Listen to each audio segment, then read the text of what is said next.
February 18, 2020 at 7:12 p.m. I want to start with a salute to the flag.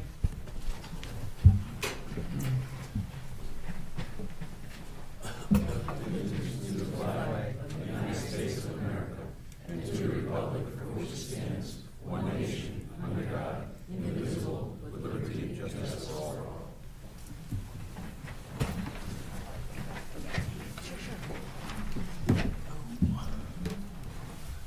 Roll call. Mayor Viglione. Here. Deputy Mayor Zampiano. Here. Counselor Angeloni. Here. Counselor Diamond. Here. Counselor Judy. Here. Counselor Fawnin. Here. Counselor Goode. Here. Counselor Paternoster. Here. Counselor Palicia. Here. Okay, I need a motion, the minutes of the previous meeting, February 4th, 2020, WPCA and Town Council minutes. So moved with the following corrections. Under item 2B, the motion should read to approve the minutes of January 21st instead of January 7th. And under item 14, citizen statements and petitions, the third paragraph, the one that starts with Cliff Potter, it just, that sentence ends, but I believe it should read, would prefer to keep the agenda as is. And then the second paragraph after that, it says Councilor Rose indicated that she does not believe it should be Councilor Angeloni. As much as we all miss Al being on the council, I don't think he was at that council meeting. So it's Councilor Angeloni, and that's it that I have. I'll second the motion. Motion was made by Councilor Angeloni, seconded by Councilor Diamond. Any discussion? Roll call.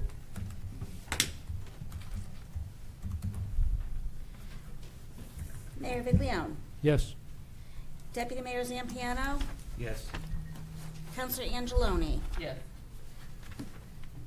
Counselor Diamond. Yes. Counselor Duty. Yes. Counselor Fawnin. Yes. Counselor Goode. Yes. Counselor Paternoster. Yes. Counselor Palicia. Yes. Okay, move into the regular town council meeting.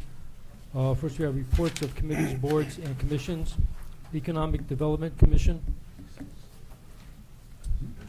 There was no meeting, but they had several events happen. Today was the Meet the State Chief Manufacturing Officer breakfast, which was this morning, which did you? I was able to attend. It was a well-attended meeting hosted by Honeywell with the guest speaker, Colin Cooper from the state, and the Chief Manufacturing Officer. It also had some press there, and I think he's got a pretty good story to tell with respect to the state does with its investment in manufacturing and trying to create a rebirth of manufacturing, advanced manufacturing, or precision manufacturing, if you will, within Connecticut. And he's traveling the state to meet with as many organizations and businesses that he can. He took a tour of Honeywell, he took a tour of Penn Globe and ESI, all three today. So I think he's getting a pretty good insight into small towns, small manufacturers, but important to our grand list growth and so forth. So yeah, very good meeting, very positive. Okay, Thank you. The other item is the Sunflower Project, which there's information in the packet, which they had a kickoff meeting 2 weeks ago, and I know they're meeting tomorrow, I think, to start with the sunflower packets, according to this. Yes, February 19th, here at 6 o'clock tomorrow night, to distribute seeds and packets for filling. So they are looking for volunteers to help. Okay, thank you. Next is Park and Recreation. They will be meeting next week on February 25th. I know they had 4 open positions that were posted. They all closed on Friday the 14th. They're hoping to be able to, that the commission can interview the top 2 or 3 candidates for the POCO coordinator in executive session at that meeting so that they can appoint a regular. Right now, Jen McCullough is the interim. So there were a number of applicants for that position, so they're hoping to be able to interview and appoint that night. All right, thank you. Next, we have the Police Commission. The Police Commission met on February 10th. The meeting began with a very nice retirement ceremony for dispatcher Diane Ramsey, who recently retired. The discussions that ensued were about the joint meeting with the Fire Commission. They also discussed a list of building issues, which you received in your packet, and a letter from the Fire Marshal about problems at the current police facility. The commission also reviewed the budget proposal, the chief's budget proposal for 2021, and approved that. Another topic was the canine position. The chief is recommending that the commission consider maybe reinstating the canine position. It's going to take a while for that to happen. It's going to have to take a lot of discussion and study, but that is something he's recommending. And then the commission approved 2 more standing orders. The next meeting is on March 9th. Thank you. Next, we have the Fire Commission. Unfortunately, I was unable to make the Fire Commissioners meeting this month due to a family obligation, but I'll have an update once I go to the next one next month. All right, thank you. Next is Board of Education and Town Council Communications Subcommittee. And no meeting. Next, we have Town Planning Goals Subcommittee. The Town Planning Goals Subcommittee is going to meet on February 25th at 5:30 p.m. We're going to review the 5-year plan that was presented by each individual department head and see where we stand based on last year's budget and looking to the future. Thank you. Next, we have Planning and Zoning Commission Proposed Tax Amendments. Planning and zoning met on the February 6th. They had a public hearing on possible re-subdivision of a 1-lot parcel on White Hollow Road, and that's going to continue in the next meeting. They also were discussing the zoning regulations for farm wineries and farm breweries in relationship to the pending state legislation.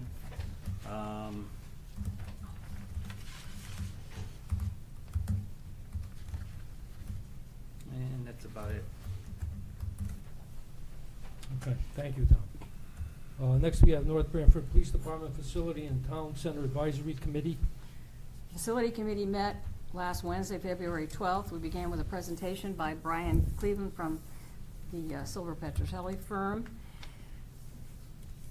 In answering some of the issues and questions from the Town Council, the committee did make 3 motions, which I will discuss in detail when we get to that topic on the agenda. They also reviewed the list of the building issues at the police facility and the letter from the fire marshal. The next meeting will be on March 11th. Thank you. Next, we have the Finance Subcommittee. Finance Subcommittee met tonight prior to the council meeting. The 2 items on the agenda were the fire pension and the fire leases. The fire pension, the fire departments, each company, they presented as a whole, as a group, what they're looking for as far as their multiplier, and we had a very healthy and open discussion where that is. We are going to put this item on as an executive session for our next meeting so that we can discuss it with the whole council to get your feedback as to where you think we should go, and then after we come to a consensus on that, we are going to have the town attorney write something up that we can present to them and they can look at, and hopefully we can get this closed within the next month or so. And then on the fire leases, they're pretty much done. There's just some things that Mike needs to go over with Vin. They're in agreement on most things. The only open item is insurance, liability insurance on the antique fire trucks. So that's a topic of discussion that Mike has to have with Vin to see how we can work that out for them. That was it. Thank you. Next is the Blight Subcommittee. Lynn had told us we can take this off the agenda because they're done, correct? Because it's now come to us. Yes, Mr. Mayor, right now it's a matter that was at public hearing, but I believe we were waiting on Tom to get back to answer a question. So there is no more action by the subcommittee at this time unless this council were to refer it back to the subcommittee. Should we take this off the agenda until? I would recommend that there's no need that it can be stricken from the agenda and doesn't need to be put back on unless the council, again, following the close of the public hearing, refers it back to subcommittee. Okay. Okay. All right, next is the town manager's report. Preliminary data on salary study for administrators. Yes, I've been talking about this for a while. I guess I'd mentioned it and been working on it and wanted to just give you a brief memo. And the upshot of this is just to say, you know, to present some preliminary data and to say that I think it really should go to the finance subcommittee to get further guidance and review, because there are so many different variables. But I wanted to give you a flavor in terms of the data set that I'm using comes from CCM. And I think, I maybe back up for a minute here and say that I think it should be an in-house, or I can begin to start this dialogue with the finance committee and see where it goes. But I think it can be done in-house rather than coming to you and requesting, you know, thousands of dollars to go for a consultant to go into a deep dive. That money could be spent on salary adjustments or closing the gap on these salaries for administrators. So what I'd like to do is have you refer it to the finance subcommittee, where I can then go through the variables and to say, maybe if you know want me to look, I've just given you a flavor for the towns that are in the population of 10,000 to 19,000. Maybe you want to go less than that, and maybe you want to go broader than that and consider different labor markets and other characteristics or other variables, if you will. So I think it's just an effort, my effort, to get the conversation started, and that we together in the subcommittee with finance begin to get some direction and clarification as to what you want to see with respect to a data set. So I got to start somewhere, and I have access to CCM, and I think we can do it in-house. So I'd like to make a motion to refer this item to the finance subcommittee for the administrator's salary. I'll second it. Just one caveat on that, and going through the list of salaries that you put in here in the median salary versus what our current wage levels are in town, you left yourself out. I'm not sure if that was an oversight or intentional, but I think you should be in here. I pulled myself out of that, and I can throw myself in, but I took it out. But I was trying to focus on the administrators. I think you should be part of the equation. Okay.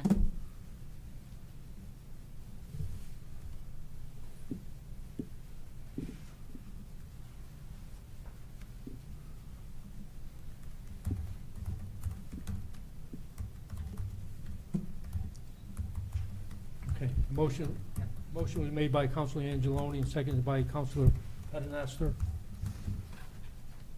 Any discussion? Any further discussion? Roll call. Mayor Viglione, Yes. Deputy Mayor Zampiano, Yes. Councilor Angeloni, Yes. Councilor Diamond. Yes. Councilor Duty, Yes. Councilor Fawnin, Yes. Councilor Goad, Yes. Councilor Paternoster, Yes. Councilor Palicia. Yes. All right, next under the town manager's report is the Connecticut DAS State Surplus Property Program. Yeah, I don't have any backup information for this. This is just more of an oral report that I had some questions about the program and how it works. So it's under review, and I'm going to sit with Vin Marino and town attorney to go over, you know, review of the policies, review of the program, and report back at a future meeting. Okay, thank you. I have just some questions on that. I just want to know, I want an idea what the state surplus property agreement mentions when town buys surplus property and then resells it. What was purchased, when, how, by whom, and where did it wind up? What was sold, to whom, and what was thrown out or disposed of? Was the purchasing department doing the buying? If not, who has oversight of the buying? What procedures are in place for department heads that want to use this equipment or buy equipment under this program? Are town asset numbers given to the equipment purchased? Did the town council approve of anything that was sold? So far, I've heard there's fire extinguishers, strobe lights, file cabinets, office desks, T-shirts, backhoe, along with other property that's been bought into this program. And before the town continues to buy, policy has to be put in place as to who has oversight of the program, so it doesn't get abused.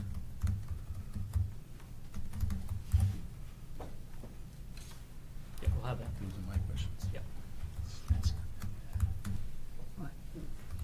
Mr. Mayor, before we continue on, I would just like to make a motion to amend the agenda under, it would be under 7A for appointments, and it would be to add Peter DeSantis, to appointment of Peter DeSantis to the South Central Connecticut Regional Water Authority. Second.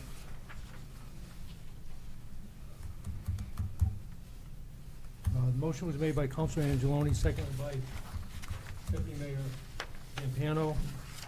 Any discussion? Roll call. Mayor Viglione? Yes. Deputy Mayor Zampano? Yes. Counselor Angeloni? Yes. Counselor Diamond? Yes. Counselor Duty? Yes. Counselor Fawnin? Yes. Counselor Goode? Yes. Counselor Paternoster? Yes. Counselor Palicia? Yes. Okay, next is community events and presentations. Presentation from Walter Mann regarding Totucket TV, North Branford Public Cable Access Group, LLC. Yeah, Walter's here. I'd ask Walter, he came in to explain what they're faced with the FCC and changes in the regulations and funding, and so I thought it was important enough to add him to the council's agenda. And you had something in the packet, but Walter's got something that's revised. Thank you.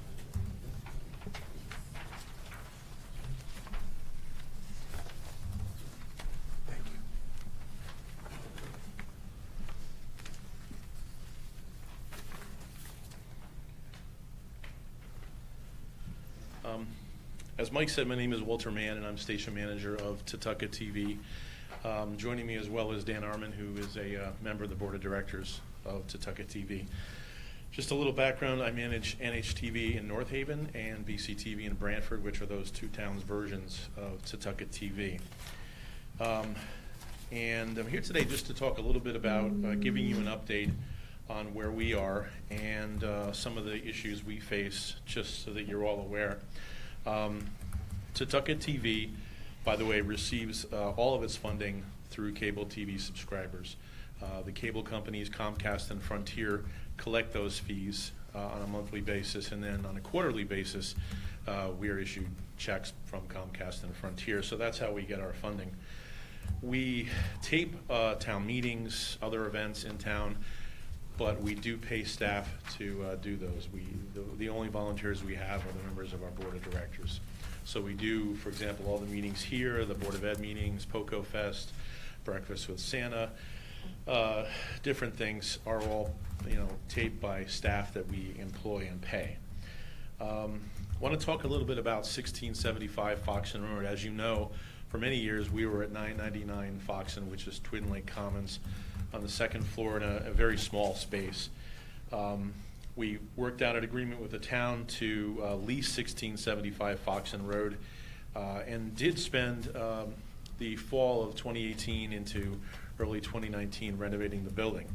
We spent about $32,000 of our funds, not including labor hours, to renovate the interior, new wood flooring, painting, insulation work, security system, electrical. We replaced all the lighting with LED lights, new light fixtures, drop ceiling, chair rails, blinds, furniture, cleaning, bathroom fixtures, and signage. And as well, the town replaced the roof and painted the exterior of the building. Fran Marola and Kenny Ash were really awesome to work with when we first moved into the building.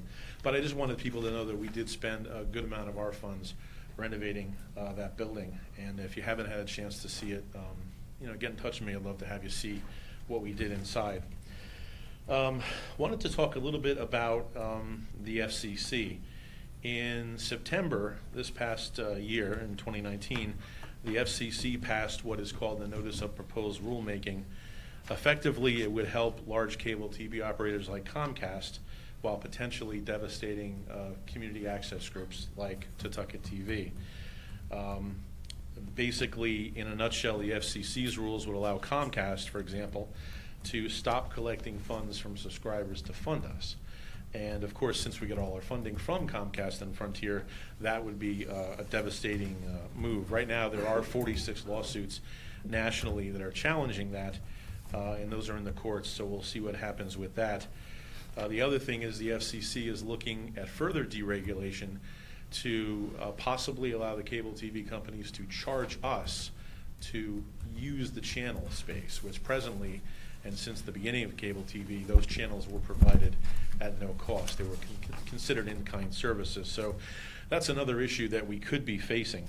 So I wanted to let you know that those are some of the issues that we are facing, and that as I go further on in my presentation here, I'll talk to you about what happens in other towns in this area. But the bottom line is we could face the loss of all of our funding, which is about $58,000 a year if this FCC NPRM is allowed to stand. Now, North Haven's first selectman, Mike Frieda, is president of the Connecticut Conference of Municipalities, and we've met numerous times, myself and Mike, about this issue, and he's briefed all the other mayors and first selectmen that are in CCM on this so that he keeps other municipalities aware of the FCC issue. As far as the building itself at 1675 Foxen, we are working hard to ramp up the level of activity and usage in the facility, and we expect to see that increase this year. We do have a minor question that we would like clarified. I'm not sure that it can be clarified tonight, but in our lease, the lease does say that the tenant shall not sublet the premises, but we do have a question of whether or not we are allowed, for example, if an entity wants to come in and rent it for a presentation, garden club or something like that, are we allowed to take a donation or request a donation, and would that constitute subletting? We would think it doesn't, but we're not attorneys. So, and lastly, I just wanted to go over a little bit of some financials. As I had mentioned, our funding comes through cable TV subscribers. Each month, Tutucket TV spends about $500 in labor costs solely to cover the tapings and live feeds of Town Council, Planning and Zoning, Board of Ed, and other meetings. Those staff that tape those meetings are paid by Tutucket TV. That's about $6,000 a year that are coming out of Tutucket TV's own funds to tape and stream those meetings live. All the equipment that we use is equipment that Tutucket TV either purchased on its own or through grants. So the robotic cameras that you see, each one of those is $10,000. The switcher is another $20,000 in the control room. But we have purchased all that equipment with our funds or with grants. I mentioned what we spent on the renovation of the new building that we occupy. And just as some of you may know, we do pay the town a lease of $9,600 annually for 1675 Foxen, and we also pay an additional $10,000 to $12,000 a year in utility costs for that building. I just wanted to give you a quick synopsis, and I'll finish up on some other towns in the area. I picked 4, just so you know how they operate financially in working with the towns. Branford Community Television gets an annual contribution from the town of Branford of $4,000. We started out a couple of years ago at $2,000, and now it's at $4,000. The town gives us about 1,000 square feet of space in a town building for $1,000 a year for that cost, which includes utilities. And as well, the town pays the cost for the meetings in Branford to be covered. So we figure in Branford, with the contribution from the town, the space lease, which is probably about $12,000 a year if we were to actually lease that, the utilities that we're not paying, which are $10,000, and the cost to tape meetings, the effective dollar value of what the town supports Branford TV at is $33,000 a year. In Madison Community Television has a free lease on town building space and includes utilities as well as payroll service. So that's a value estimated of about $13,500. In North Haven, the town of North Haven funds NHTV annually $47,000 a year. We started out at, I don't know, 3,000 or 4,000 15, 20 years ago. It's built up to $47,000 annually. Wallingford, the town of Wallingford funds Wallingford Government TV, $148,000 a year, and that covers a full-time person, part-time staff, lease, etc. And as you can see in North Branford, though the town did certainly pay for the code work, roof replacement, and painting at 1675 Foxen, we don't get any support at all other than that, although we gratefully appreciate, nonetheless, what was done at 1675 Foxen. So I was just coming here to kind of update you on what we're facing, some of the issues, and what other towns do in working with their stations, and hopefully perhaps the town can have a discussion with town council about this and maybe have some ideas. I don't know if Dan Arman has anything you'd like to say? Mr. Mayor, council members, thanks for your time. Walter laid this out really well, but I just wanted to add the fact that, the premise that an entity would be able to cover meetings and events in town for free while paying for its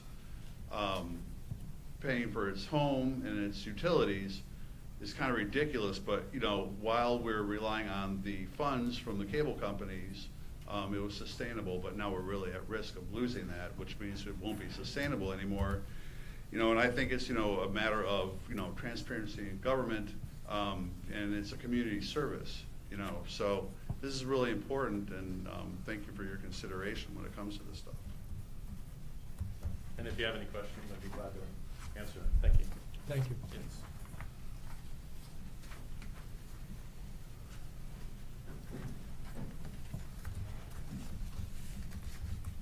Next, we'll move into citizen statements and petitions and correspondence.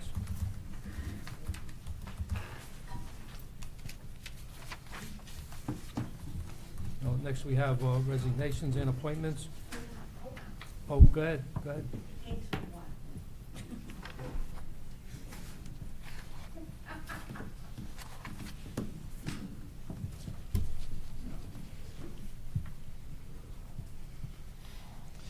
My name is Art Kaplan, Dogwood Road, North Branford. I came across a website that focused on things you should never apologize for, and two of them were so capturing that I wanted to share them with you. One is you shouldn't apologize for speaking your mind or putting your opinion or advice. You shouldn't apologize for sticking up for what you believe in. I had written two narratives concerning the implementation of the blight ordinance. The first narrative I presented was at the November 19th Town Council meeting. The second one was for February 4th.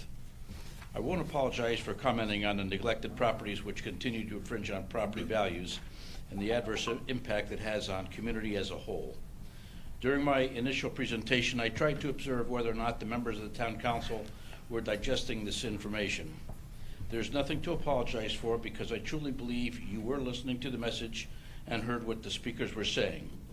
We understand the process of deliberations and the ramifications both for and against the implementation of an ordinance of this nature. However, we cannot continue to table this issue that, if allowed, will depreciate properties, adversely impacting our town's economic development. We need to clean up our neighborhoods, and the purpose of the blight law we wish to have implemented is not to punish anyone, but to have those trashing our neighborhoods be held accountable and accept some sense of community responsibility. Relative to the blight ordinance, many believe the change for the twice yearly bulk pickup was a bad decision. 6-month bulk pickup will be too taxing for the contractor resulting with bulk pickup with bulk debris curbside for longer periods of time, prompting the contractor to raise the fees due to equipment and truck maintenance. Thank you. Thank you. I take it back, 9:15. Okay, next we have resignations and appointments. 7A is our representative from North Branford for the South Central Connecticut Regional Water Authority, Pete DeSantis.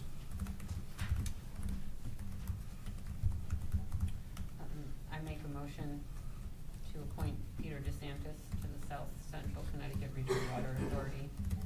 The term, there's nothing in the last packet that. I think it's 3. It says it's a 3-year term, but I don't know when, there was no date in there, so we'd have to have the date confirmed by Lisa. Okay. Can I get a second? Second. Thank you. Motion made by Counselor Angeloni, seconded by Counselor Diamond. And this is to fill the vacancy of Jack Carrasco, because he held that position until he passed away last year. Okay. Any discussion? Roll call.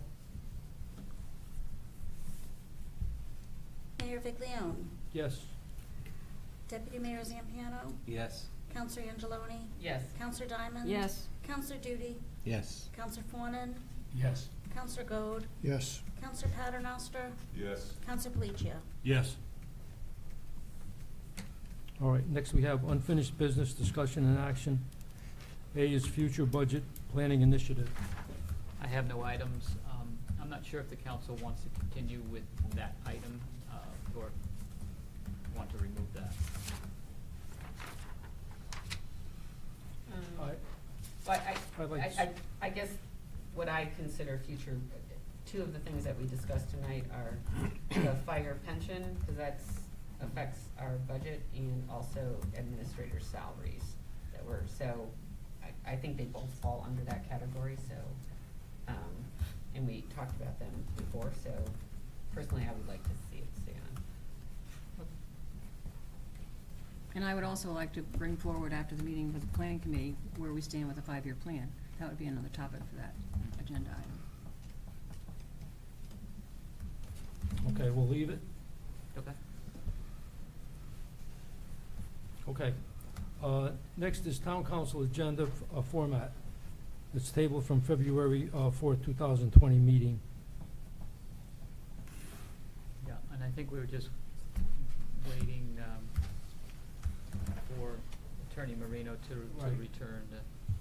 He wasn't at the last meeting, obviously, so.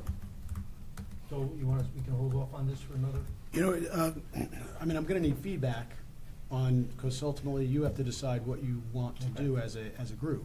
So I know you have a longer agenda tonight. If you wanna put this over one meeting, I think that's fine, but I think we need to have a conversation. Okay, so we'll come back at the next meeting Yeah. with suggestions. That's fine. Okay. Everybody good with that? Yeah. Okay. Can you put that back in the packet, Mike, to remind everybody of what was proposed? Yeah, I'll go through the, back and read through the minutes and the tape. Yes. No, I mean, just, You had a draft in there. just the draft, What we gave them Oh, 2 yeah, meetings ago. sure, right. just so everybody is familiar with it. Okay. Next is reappropriation of 2019, 2020 capital project funds for radio communication. I think that's, has to remain tabled because we still don't have an Right. idea yet of what We that weren't cost gonna- is gonna be. Yeah, we're not gonna do that until we have the Okay. cost. All right. Next is, D is review and discussion of draft RFQ dash / P for consultant to access radio communication system. I think I would like to ask the police chief and fire chief if they want to make any comments Yeah. about it, since they're the ones that worked on that.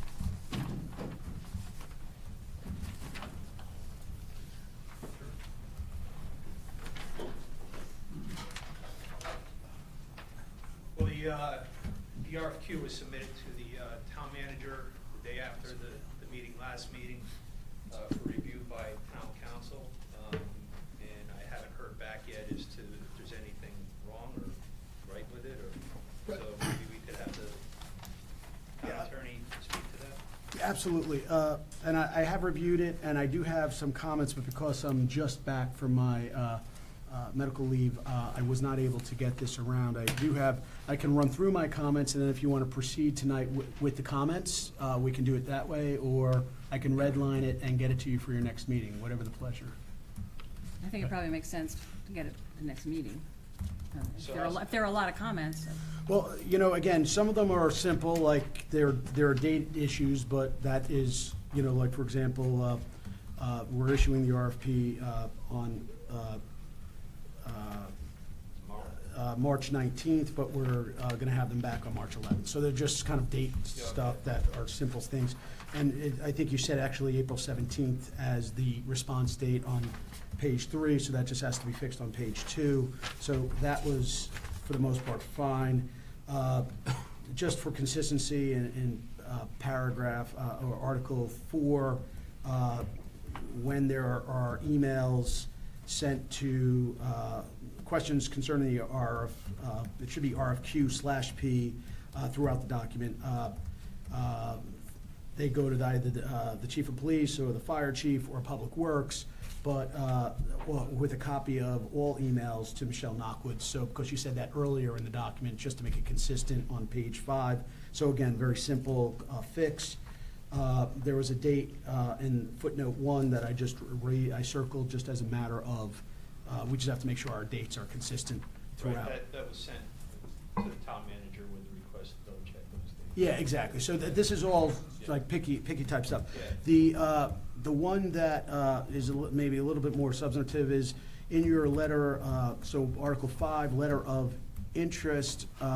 I wasn't sure exactly what the language there was intended. It says, in your letter of interest, confirm that your firm is available and able to complete the inspections and/or testing on a timely basis as required. I thought that might have been a carry forward from something else. My suggested change on that was a change to a letter of transmittal instead of a letter of interest, and it's a letter addressed to the town manager, which includes a statement by the respondent accepting all terms and conditions contained in this RFQ/P. This letter should also include a brief description of the respondent's background, experience, and ability to perform this contract in accordance with the scope of services. This letter must be signed by the firm's authorized official. The letter must also provide the name, title, address, and telephone number for the person who may be contacted for the purpose of clarifying any information provided in the submission. So to me, the letter of interest I didn't understand, so I changed that to a letter of transmittal with that language. Again, I know this was not a typographical error. I just wanted to remember so it wasn't forgotten on the backside in paragraph 6 under Article 5. There's a XXX. Once the RFQ gets numbered, we just have to include that there. And then I added in that section, I wasn't sure if you wanted to include in the response, because I had seen it in others, for them to provide a service and staffing plan. So description of project approach methodology, anticipated schedule with project milestones, and resumes of key personnel assigned to the projects.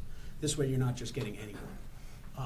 That's something that I would recommend you consider adding, although it would be up to you. It's not really a legal issue. And other than that, I mean, the insurance and everything else was the workers' comp, the affirmative action, that was all fine.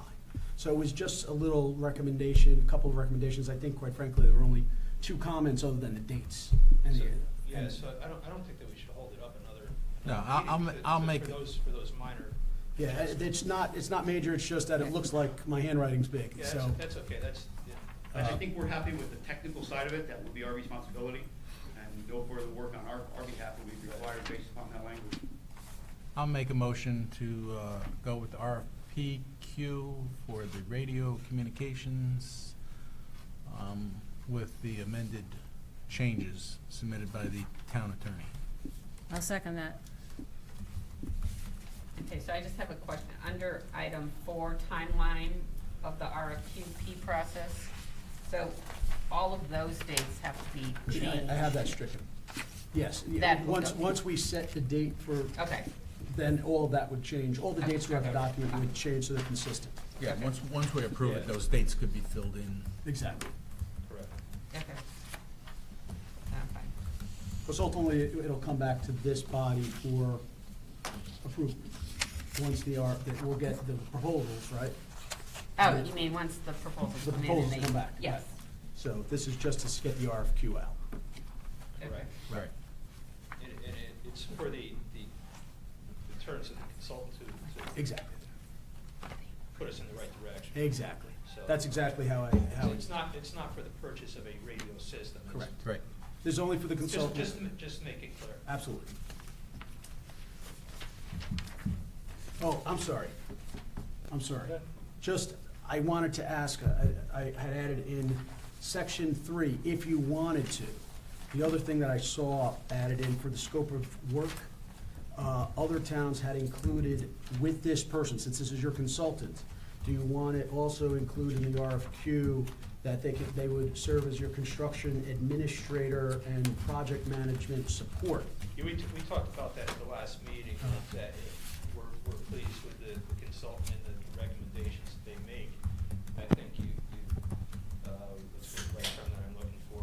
It's almost like a sole source. Right, exactly. Type provider at that point in time. Exactly. I think. So we talked about coming back for a waiver, but if we don't need a waiver from the town council for that recommendation, it could be put right in there. Yeah, I would say if you want to include that, a lot of other towns would include that, plus then post-cutover monitoring, so that if there's, monitoring of the system performance and reporting on quality control once it's in place.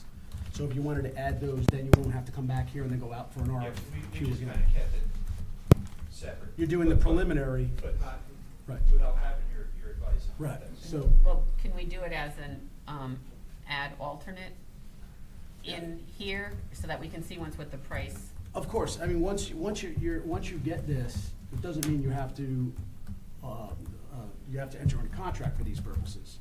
Correct. But if you don't have them in there, then you're limiting yourself to only what's in the RFQ.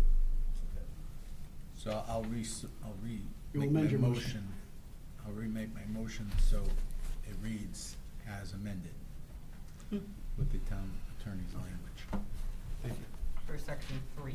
for section 3. And I'll get a red line out to you guys. I second. hopefully If I put in that it's amended per section 3, do I have to then go back to the other amendments that were made, or will that cover it? Because you need the amendments and that kind of thing. Yeah, I think the motion was, motion to approve the RFQ/P with the amendments made, suggested by the town attorney. Okay, so don't put in per section 3. I don't think yet, because there were No, multiple no. sections. Thank you. And when I have a red line, I can give you the red line for the minutes. Okay. Thank you. Thank you, Chief. The motion was made by Councilor Angeloni. No. No. Beauty. Seconded by Councilor Diamond. Correct. Any discussion? I just have one question. Just to be clear, we're requesting like a two-part bid now. One for the assessment of the town and what we would need for our radio needs, and then also another separate bid if they were to stay on and be an advisor once we did pick somebody. And Basically, you're asking for a request for a proposal and a request for qualifications together. So sometimes you just go out for an RFQ, sometimes you go out for an RFP, you're doing both. No, but the last thing that you just Right, so added for number 3. that's just what I was gonna address. Basically, you could have a vendor come forward who is not qualified to do that that construction admin work, okay?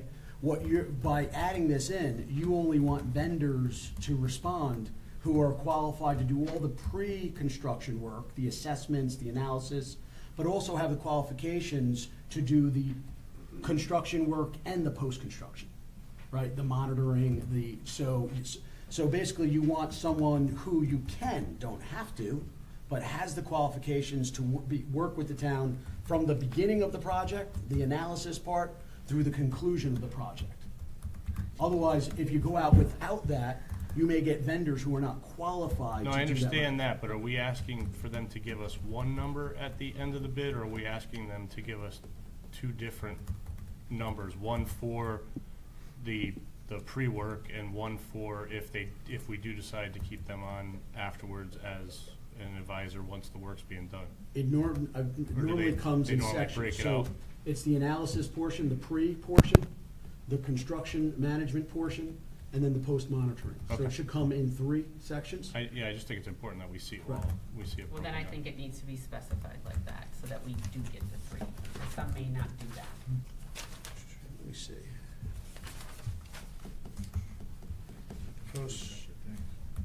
All right, what I'll do is in Article 5, Paragraph 6, it's where it provides fee and costs, provide pricing for 3 phases. And I'll break it down to say, analysis, construction, and then post-monitoring. Okay? Perfect. Thank So you. we are saying that everyone who does bid on this has to be able to do all 3 of They them. have to be qualified to do it. All right? You're not necessarily going to hire them for that purpose, but they have to be qualified.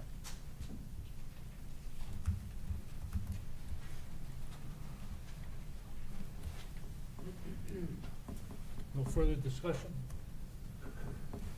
Roll call? Mayor Viglione, Yes? Deputy Mayor Zampiano. Yes. Counselor Angeloni. Yes. Counselor Diamond. Yes. Counselor Duty. Yes. Counselor Fawnin. Yes. Counselor Gold. Yes. Counselor Paternoster. Yes. Counselor Palicio. Yes. Okay, next we have new business discussion and action. A is update on current status, North Branford Police Facility. Okay, there are, most of the members of the committee are here tonight, if people have questions.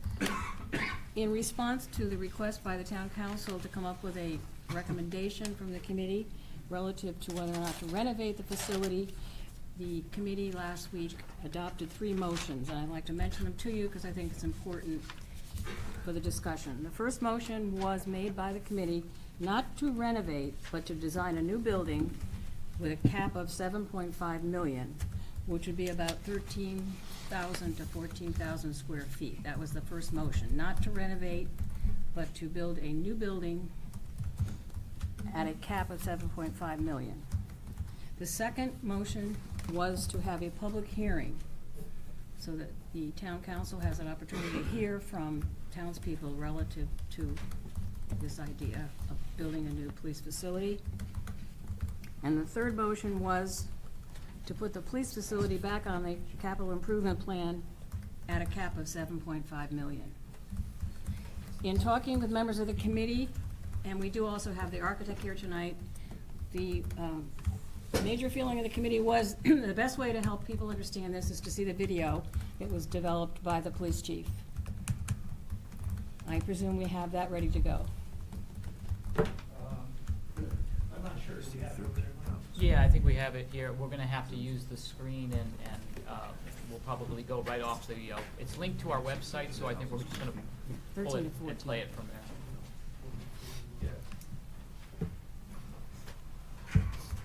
So as you all know, we held several tours of the police department, had about 150 people come through with 2 tours. In your packets, you have a list of problems with the police department, but we didn't feel it would do any justice just to read off that list.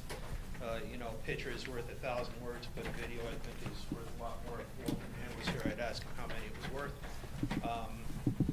But I think it's important for not only the town council to view the video, I believe it's important to show it to the community. I've tried to get it on Totucket TV, however, it has not been posted yet. I don't have a future in broadcasting, so if you just bear with it, it's a pretty basic video.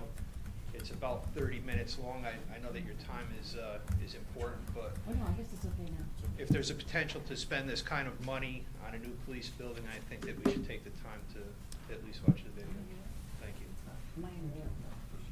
Well, if you guys have questions afterwards, obviously we can Right. talk about some of that and some of the deficiencies and the fire marshal's reports. We'll talk after. Yeah.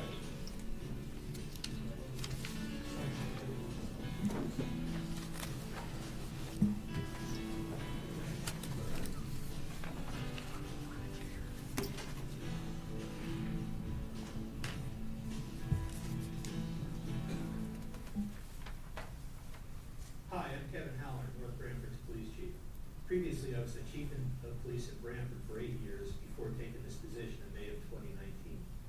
Last month, we held an open house so people in the community could see the poor condition of the police department and to show the need for a new police facility. Approximately 60 to 70 people toured the building, and by the responses after the tour and on social media, it appears that quite a few people are in support of the new police department. The open house was organized quickly, was not advertised very well, and many people didn't know about it who would have come. So we're having another open house on February 9th. I was asked to create this video to inform the community members who can't make it to an open house so that they can see the condition of the building. Here's a brief history concerning the evolution of this project. This is based on information I was given by other officers, police commissioners, town council members, and documentation that I've located within the police department. The North Branford Police Department project has been in consideration for as many years as far back as 2006. This effort was based on the realization that the current police facility has experienced deteriorating conditions, which I will outline in this video. The committee set out to analyze multiple options to provide the best solution to the issue. The first considerations were either expansion or renovation of the current facility, or a broader option, the development of a town center with the police facility being the flagship building. In 2017, after several years of debate, approximately $20,000 was spent on a feasibility study and proposal completed by a consultant to renovate and expand the current building. No action was taken as a result of this study. According to the town's finance director, $63,500 has been spent on the project since the last study, totaling $83,500. Expenditures on the project include, but are not limited to, architectural drawings, soil testing, land surveys, grade elevations, and measurements. Upon my arrival in May of 2019, the North Branford Police Department and Town Center Advisory Committee had already dismissed the idea of expansion and renovation and was well into the planning stages of a new facility. They had already determined that the cost to expand and renovate would be comparable to a new facility.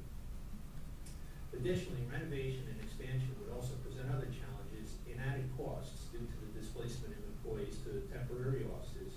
It would also require entering into agreements with other towns to use their facilities for housing and processing arrestees. Now that I've given you a brief background of events that have occurred, let's look at the current status of the proposed project. My understanding is, recently, the conversation has changed. The dialogue is now what to do with the police department. Should the town expand it and renovate it, build a new police facility, or do nothing at all? At the town council meetings in November, there appeared to be some confusion whether or not the funds listed in the capital improvement plan of the town budget were actually voted on by the town council. The discussion was brought up again at a subsequent meeting where it was revealed that the project was actually not formally voted on by the town council. Therefore, the entire project needs to be in an adopted capital improvement plan for bonding purposes and moving forward. The minutes of the meeting reflect that the cost of a new police building may be closer to $7 million. To make an informed decision, I believe you should have access to the building and make your own assessment. We created this video because we realized that not everybody could get here for an open house, and hopefully this will help. We will be offering another tour of our police department on February 9th, 2020 from 10 a.m. to 2 p.m. Let's take a look at your North Branford Police Department. The North Branford Police Department was built in the mid-1970s. It was a one-story with a basement building with a flat roof. In the mid-1990s, they did an expansion and renovation to the building as it looks today. What they did was they went above, they put a new roof on it, went above the flat roof that was there. The shingles that are on the building right now were the original shingles put up in 1995, so the shingles are at their end of life. The parking lot, as you can see, there's a lot of cracking, patch failures, and upheaving in the parking lot. Over in that area, over there, you can see that the asphalt is actually disintegrating.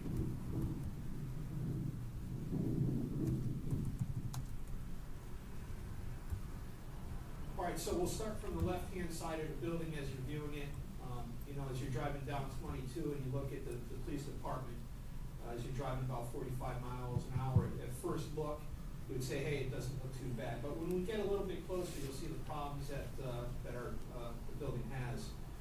The doors on the building are actually rotting away. The doors need to be replaced. The windows on the outside, they're basic residential windows, double pane windows. If the seals are broken, when we get inside, we'll be able to show you the fogging inside the windows. There's drafts that are coming through the windows. So these are all things that at one point in time are going to have to be replaced. Moving into the main entrance of the police department, you'll see that the sidewalk is also deteriorating. There's cracks and disintegration, which are trip hazards. As we move up a little bit closer, you'll see the railings are all starting to rot away. The paint is peeling off.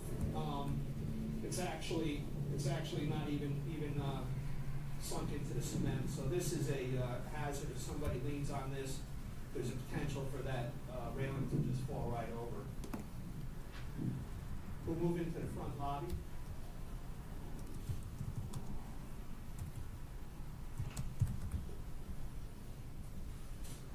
Moving into the front lobby, it's very uninviting. You can see that the floor is coming up. It's a small area. Typically, this is where officers would interview people. The issue with that is there's not very much privacy here. So potentially, you could be in here expressing to the officer some of the issues that you're having, the problems that you're having, and there could be other people sitting here. One of the main problems with this police department and many municipal buildings is they never build them big enough. There's not enough space. This particular building does not have a designated interview room.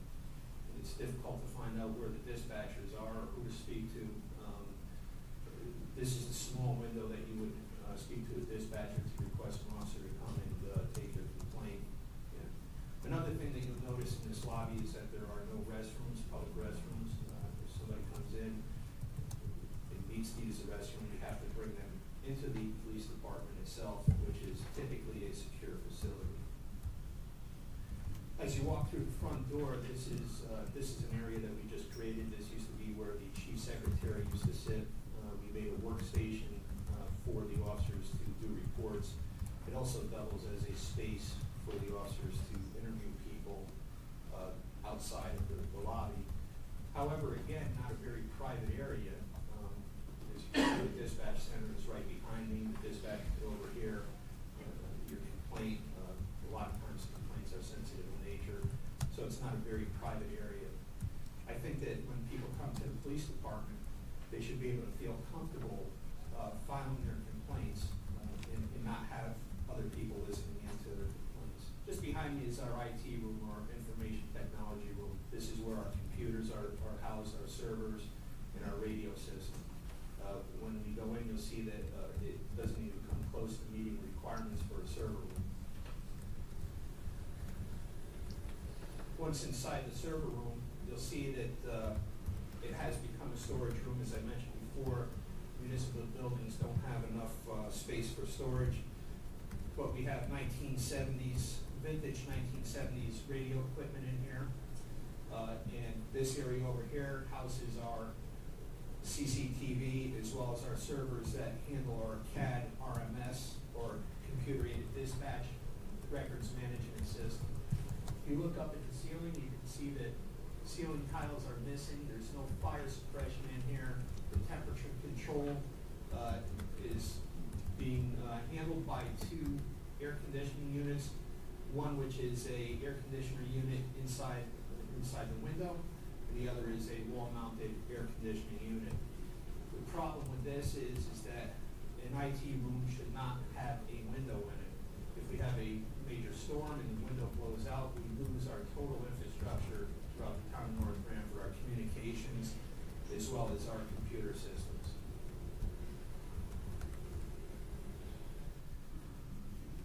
Okay, so we're entering our communication center. We have Diane Ramsey dispatch today. Some of the issues that we have in the dispatch area is again, quality of air. We have the wall-mounted air conditioning unit There are floor vents that are loaded with dust and mold. The equipment that we have in here, the console to the right, is an old console that was taken out of an old police department. You can see that the floors are coming up in here. Just not a very conducive working environment for somebody that has to spend 8 hours a day in there. So just beyond the dispatch center is our records department. As you see, there's only one window for the police department for the public to come to, and it could be very disruptive to the dispatcher if somebody comes to the window requesting records from the records department, and they're literally just kind of climbing over to dispatcher while they could be taking 911 calls. So it could be very, very difficult to concentrate while she's doing her job or any of the other dispatchers. So just on the back side of the dispatch center is a little area for the dispatchers. They have their locker, some file storage. Interestingly enough,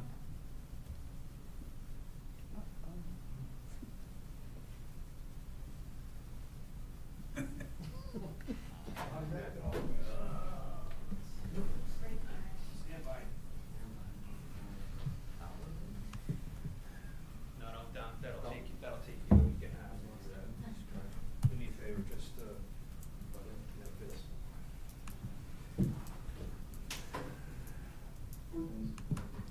Intermission.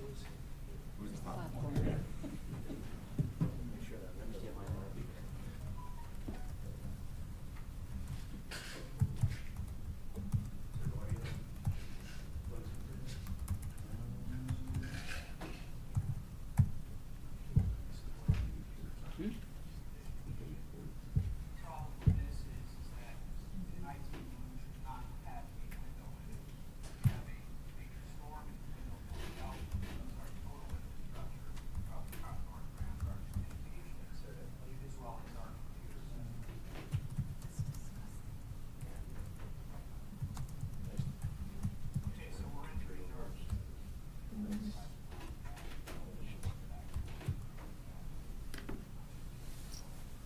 So we lost the audio. That's good. What's that? We don't want to listen to you, Chief.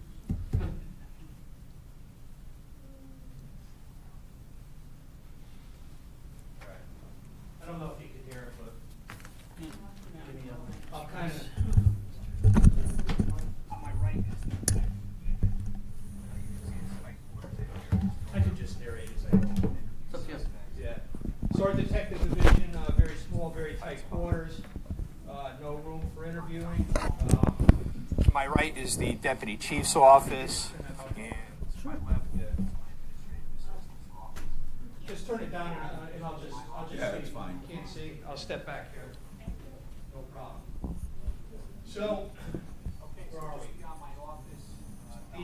This is our community room, multi-purpose room, police commissioners meetings, community meetings if they come in, our roll call room, and we did convert this into an interview room. By state statute, we have to record certain interviews, felony interviews. The problem with that is people walk in and out of this room all the time. I'm putting out the cameras there. People walk in and out all the time, and I actually walked into a sexual assault interview, which was very disturbing for the victim that is in there. That's also our emergency operations room. There's I don't know if you can see behind me, there's a little portable radio, if you will, on the shelf right up to the right over there. If we had to work out of that room, that's what we would be doing.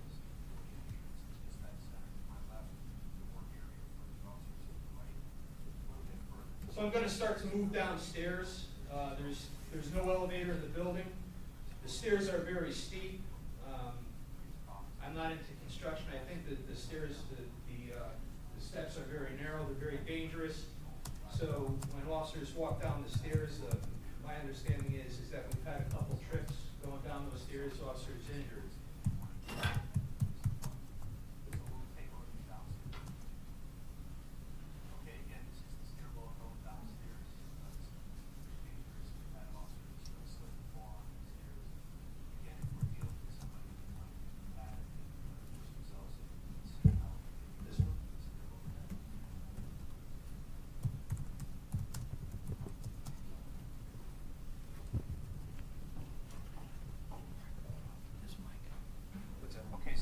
upstairs. This is the men's locker room. So if you're looking at the front of the building, to the far right building in the basement floor, you can see it's very tight quarters. We have 23 police officers in North Branford, and these are their lockers. Very small.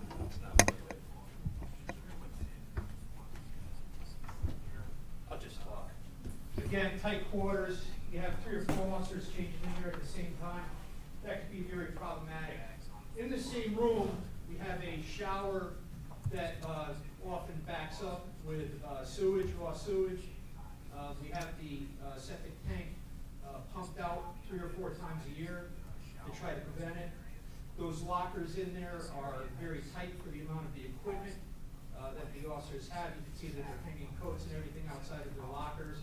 You can't see it here, but there's a hole cut in the ceiling with VX wire and all sorts of other wires. That's a fire hazard. Okay, this is just showing the shower.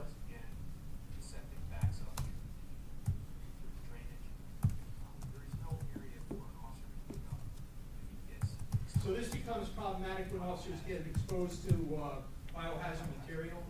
As you know, our officers are also first responders to medical, so there could be a possibility where officers get exposed. What I learned is that they're bringing home their soiled clothes and washing them in their own washers and dryers, potentially exposing their families. There's no area there for, let's say they get contaminated by pepper spray. There's no eye wash stations in the building. Just a very, very tight area.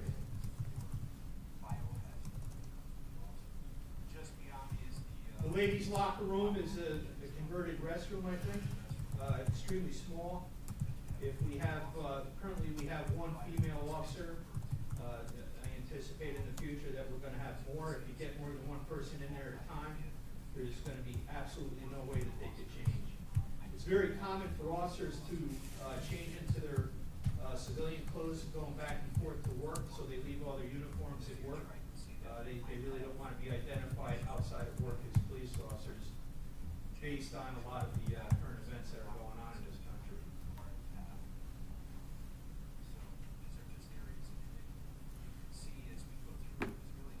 So just beyond, on the other side of the locker room, and what I'm saying here is that there's no workflow to the building at all.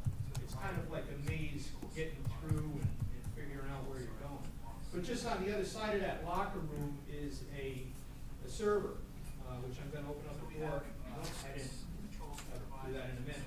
Right now we're in the supervisor's room. Currently we have 6 supervisors, 3 desks. They share the desks. So if they had to do an employee consultation, it's not a very good area to do that. In just tight quarters. They're storing stuff on the floors. There's just nowhere to put anything. I opened up this door here, and you'll see in here is a computer server. The interesting thing is on the other side of the wall is the men's locker room that I told you that backs up with sewage. This server is our E911 server. So what does that mean? Whenever a 911 call comes into the police department, now they have the technology to locate you GPS. And with water coming through, I just can't believe that's allowed to be kept in that closet. On the other side, back into the supervisor's office, you can see that their stuff is all over the place. There's, like I said, nowhere to store it, but this is the other side of that, server. And basically what they did was they stuffed a computer into a closet. Proper cooling, static control. They actually had to put these servers up on blocks in the past. You can see the newer server box has legs. They had to get it off the ground. They had to get the servers off the ground because of the flooding from the septic backing up. It would actually sink underneath the floor because the men's locker room is on the other side of this wall. So we're at the bottom of the stairwell. So this is their day room. Used to be the roll call room. They still sometimes hold roll call in here. What a day room is where the officers will come in for several reasons. They'll eat their lunch in there. They might do some reports in there. You can see some computers, workstations right behind that table where they eat their lunch. Again, unfortunately, we don't have smell-o-vision because you go in there and sometimes the smell is disgusting. I don't know how they could eat their lunches in there. So on the backside of it. So, I don't know if I show it, but that's ventilation. Right behind me is a refrigerator. You can't even open up the freezer door, and you've got to watch your head when you go in there. I almost whacked my head right there. But going into the furnace room, what I didn't know was until the fire marshal came out after this movie was, or this film was made, there's numerous fire violations in here. If you walk, there's trip hazards. The oil for the furnaces are just running across the floor where they should be sunk into the ground. The furnaces, I don't know how old they are. My guess is they might be original to the building in 1976. But there's 3 furnaces in this particular room that are facilitating the entire, well, 3 in this room, and there's another one in an outside shed that you'll see in a little while. And I think the one in the outside shed was put there during the renovation in 1995. You can see all the BX wires just running all over the place, cables all over the place. Our fire marshal told me that this is a serious problem with for fire hazards.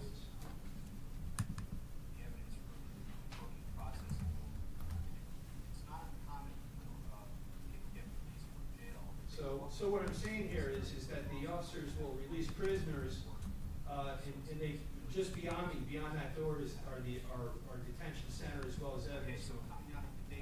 So frequently they'll release prisoners right through that lunchroom and bring them up those stairs, because often there's evidence in the back area that they shouldn't go out and shouldn't be walking by, as well as police officers' personal vehicles. Going back to the original cells in the building, if you saw where I showed the differentiation between the sheetrock and the brick area is the new part of the building. We don't use these cells anymore to house detainees because of suicide risk with bars. Frequently, prisoners will hang themselves from the bars. They're very creative. They'll use anything from the straps on their underwear to hang themselves. So, fortunately, in '95, they did the renovation and they put suicide resistant cells. I just showed the dehumidifiers. There's dehumidifiers throughout the building because there's a lot of moisture, a lot of mold. Right now I'm pointing at the photo lab. The photo lab we don't use anymore for processing photo because we don't do 35 millimeter. Everybody is digital, but they use that as a gun cleaning room, and there is no provisions for ventilation with the chemicals that they're using to clean guns. Right now I'm showing you the newer detention cells, suicide resistant. The problem is, if you look at the fixtures in here, they're all starting to rust away. They're leaking on the floor. Those fixtures are fairly expensive to replace. I know I just did them in my previous building that I worked at in Branford. There hasn't been any upkeep, and I don't know that we might show on the floor where it's leaking. I guess we did.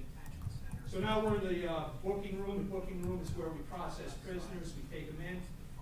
That's a very dangerous room. The reason being is one, it's a very tight area. We have kitchen cabinets with sharp corners.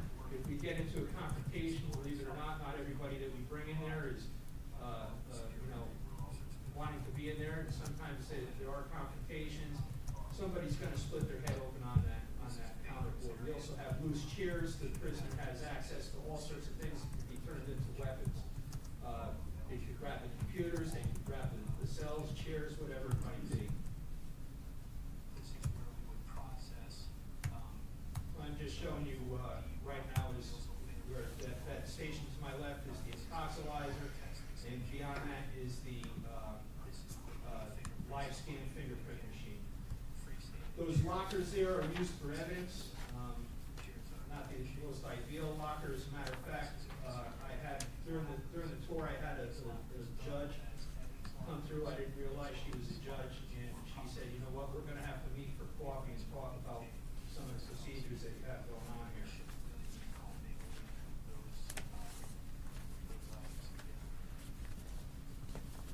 beyond is the Sally Port. The Sally Port is not more than a garage for police cars to pull in and get the prisoners out.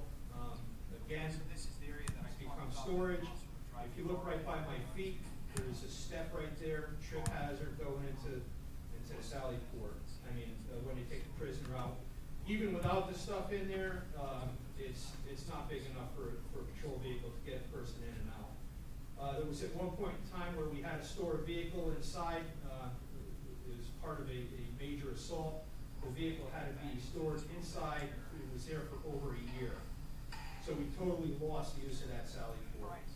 Beyond me is a little storage room where we're archiving reports, and it's floor to ceiling with stuff.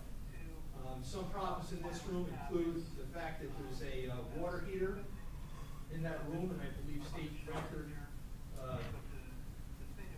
requirements. You can't store public records in an area where you know it has a possibility to get wet. Right now, I'm looking to try to find some alternative to storing the records here. If that water heater goes, we are not going to know about it for quite a while because it's way down in they call it the dungeon.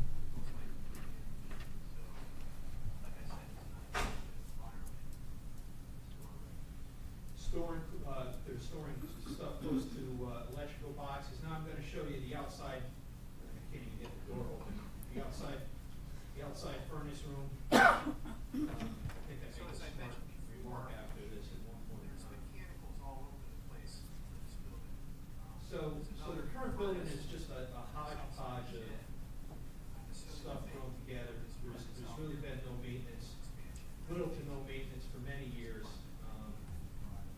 And I'm not quite sure, but it's probably not even big enough when they renovated it in '95 to serve the purposes of the town. One thing that I want to mention, I think I said I can't believe this place. This is the generator that we have to service the police department.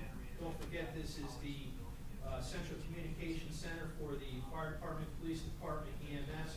If we lose power, we're relying on that. I don't know when that generator was installed, but my guess is that was probably sometime original to the original building, if not shortly after. It still runs, but I'm not sure if it's going to be able to run under a full load. We are going to do some testing on it as part of our building process. If that system goes, if that generator goes, there's no other provisions to hook up a portable generator to the PD. So what does that mean? We lose all our radio systems, we lose our computer-aided dispatch and our records management service. I'm showing you the shingles, how they're starting to pop up on the back of the building here, on the roof. You probably can't see it very well, but there are swells in the boards on the roof. So my guess is that plywood would probably have to be replaced. Again, the windows are literally rotting away.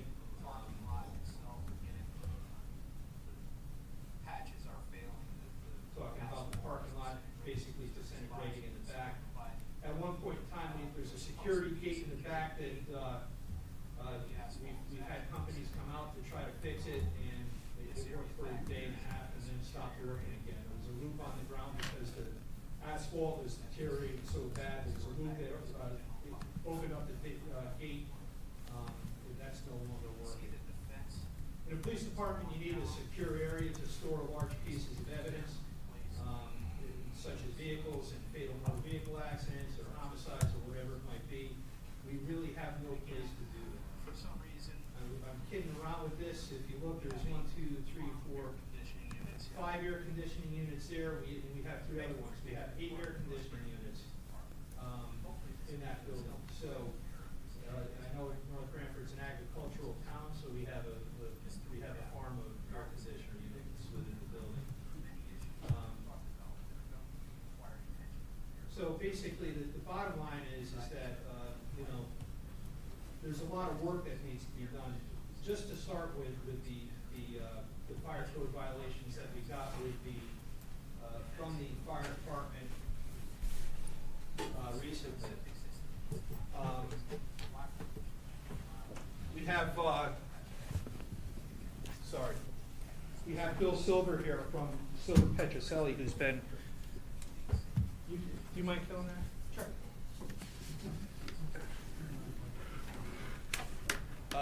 From Silver Petroselli, who's been, I guess, working on this project for quite a while. He's gone through numerous iterations of drawings.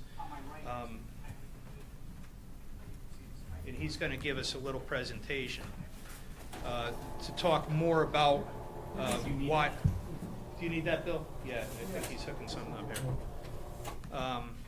To talk a little bit about cost comparisons, a little history of the project, and recommendations as to where to go from now. So we'll turn it over to Bill, and we'll take questions at the end. So I'll be brief, hopefully less than 10 minutes. I'm Bill Silver with Silver Petroselli and Associates Architects and Engineers, based in Hamden, 45 of us, and we were the architects in 1994-95 when the town appropriated $240,000 to keep the police department going. So you can see the difference in investment, and it gives you a degree of the chief's commentary of why the facility is the way it is, because the town chose to spend that much money on a fairly sizable addition that you saw downstairs with the cells, but more importantly, to make do, just make do with the mechanical and electrical systems within the building, and not many significant changes to the rest of the building. To give you a sense, we started the study in 2016. It was a facility study. We've been through all of these various iterations, which I'll very briefly go over with you because pictures are 1,000 words, and I don't want to belabor it.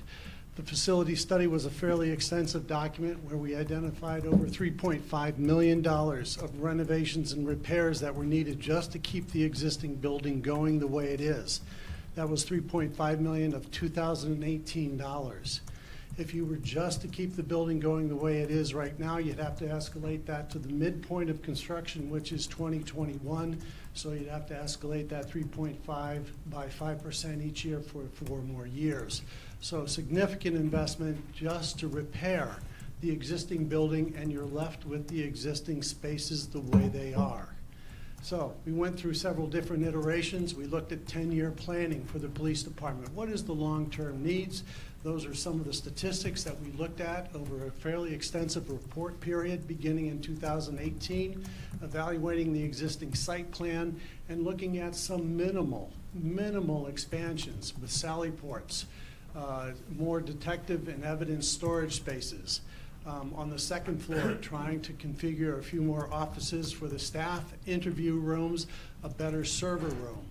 These options, this first and second floor option, essentially only yielded about 8,000 total square foot. You can see what it is in that rendering on top of the aerial site plan, that it's not the rectilinear building, but a dog leg and L building. So we're always showing what these impacts are on the sites, and we were generating estimates as we went through 4 different solutions for the existing building, preserving the existing building up front. You can see with the unique shape of the dispatch room in the lower right-hand corner, and then providing the spaces and coming up with different configurations that the building committee or the planning committee essentially studied, trying to derive the best value by using the existing building and shell as best they could, and its various pros, but mostly cons. Another area of that addition, more budgets that were derived. Here we were yielding about 14,000 square feet, but again, dealing with the debilitating effects of the existing building. And then we looked at more solutions. So there were 2 more solutions that were studied, and I'll just quickly go through those. There's the existing floor plan. Then we added on only 1 single sally port. On the second floor, a little bit more limited in its area, a more significant staircase and elevator addition, and again, fairly humble in size and scale, showing elevations, so a little bit more character development for the building committee, and a $3.5 million budget. But most importantly, we started evaluating what is the cost of keeping the police department operational while we are gutting this structure.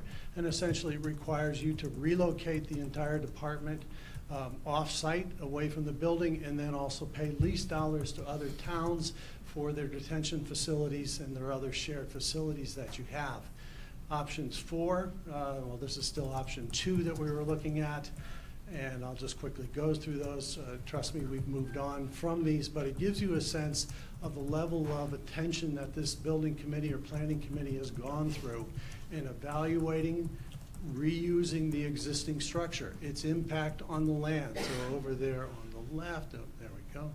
Right there on the left, we're beyond the fence line and now appropriating other spaces for more of the impound or the storage areas. So there are impacts on the existing site that the building committee considered during the 3-year life of this study, and the other elevations that were created.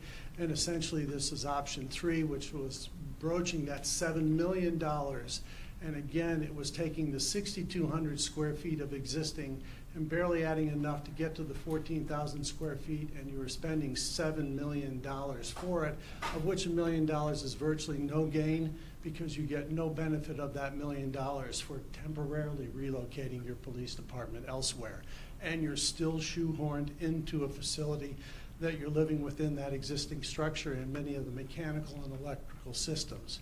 They evaluated a new facility toward the rear on that large parking lot and looked at a brand new facility, again, further off the street, not visible from the street, and a 1-story solution, which is certainly much more efficient and still broaching that $6 million level without relocating facilities, but not really having the presence on the street. Its identification, its quick identification to residents. They compared square footages of the various 4 additions, and again, this is still back in 2019 and early 2019 in the various budgets. At that time, the building committee said, well, since we're looking at a 10-year solution, we really should consider what is the impact of trying to unify the town with one town green, with one central location for the various town structures.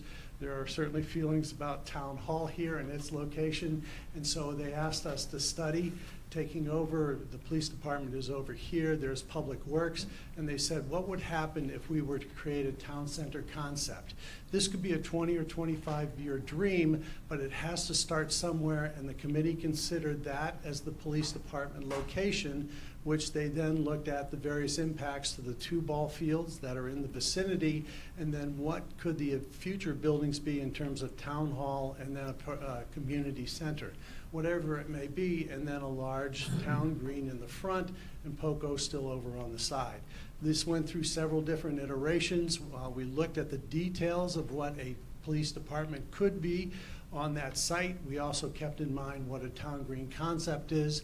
We went through 2 more options of 2 stories, and then we even went to 3 stories as the building committee considered improvements such as a pistol firing range, which takes up quite a bit of square footage, but it's part of the larger picture that this building committee really took a serious look at of how to make a credible police department that will last for decades.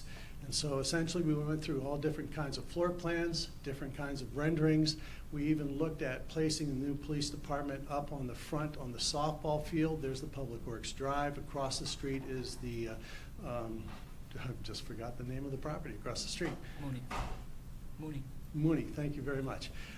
And how that could obviously be a good location for it, but it would impact the recreation. We looked at yet another solution with more elevations and studies. The building committee, and I'll quickly go through them. Yet another option, this is option number 6, which was 3 stories. The building committee looked at that pistol range down below.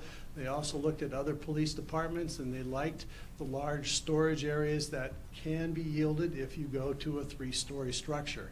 And here is probably the last of those sites. You can see how they have morphed and changed, but they deal with a lot of the different spaces and departments that the chief mentioned in the study that are violations of civil rights or of protocols of dealing with the public as well as detainees. And these solutions essentially deliver a modern police department that will serve the public for decades. We even looked at the relative efficiencies of one-story versus two-story versus three-story schemes.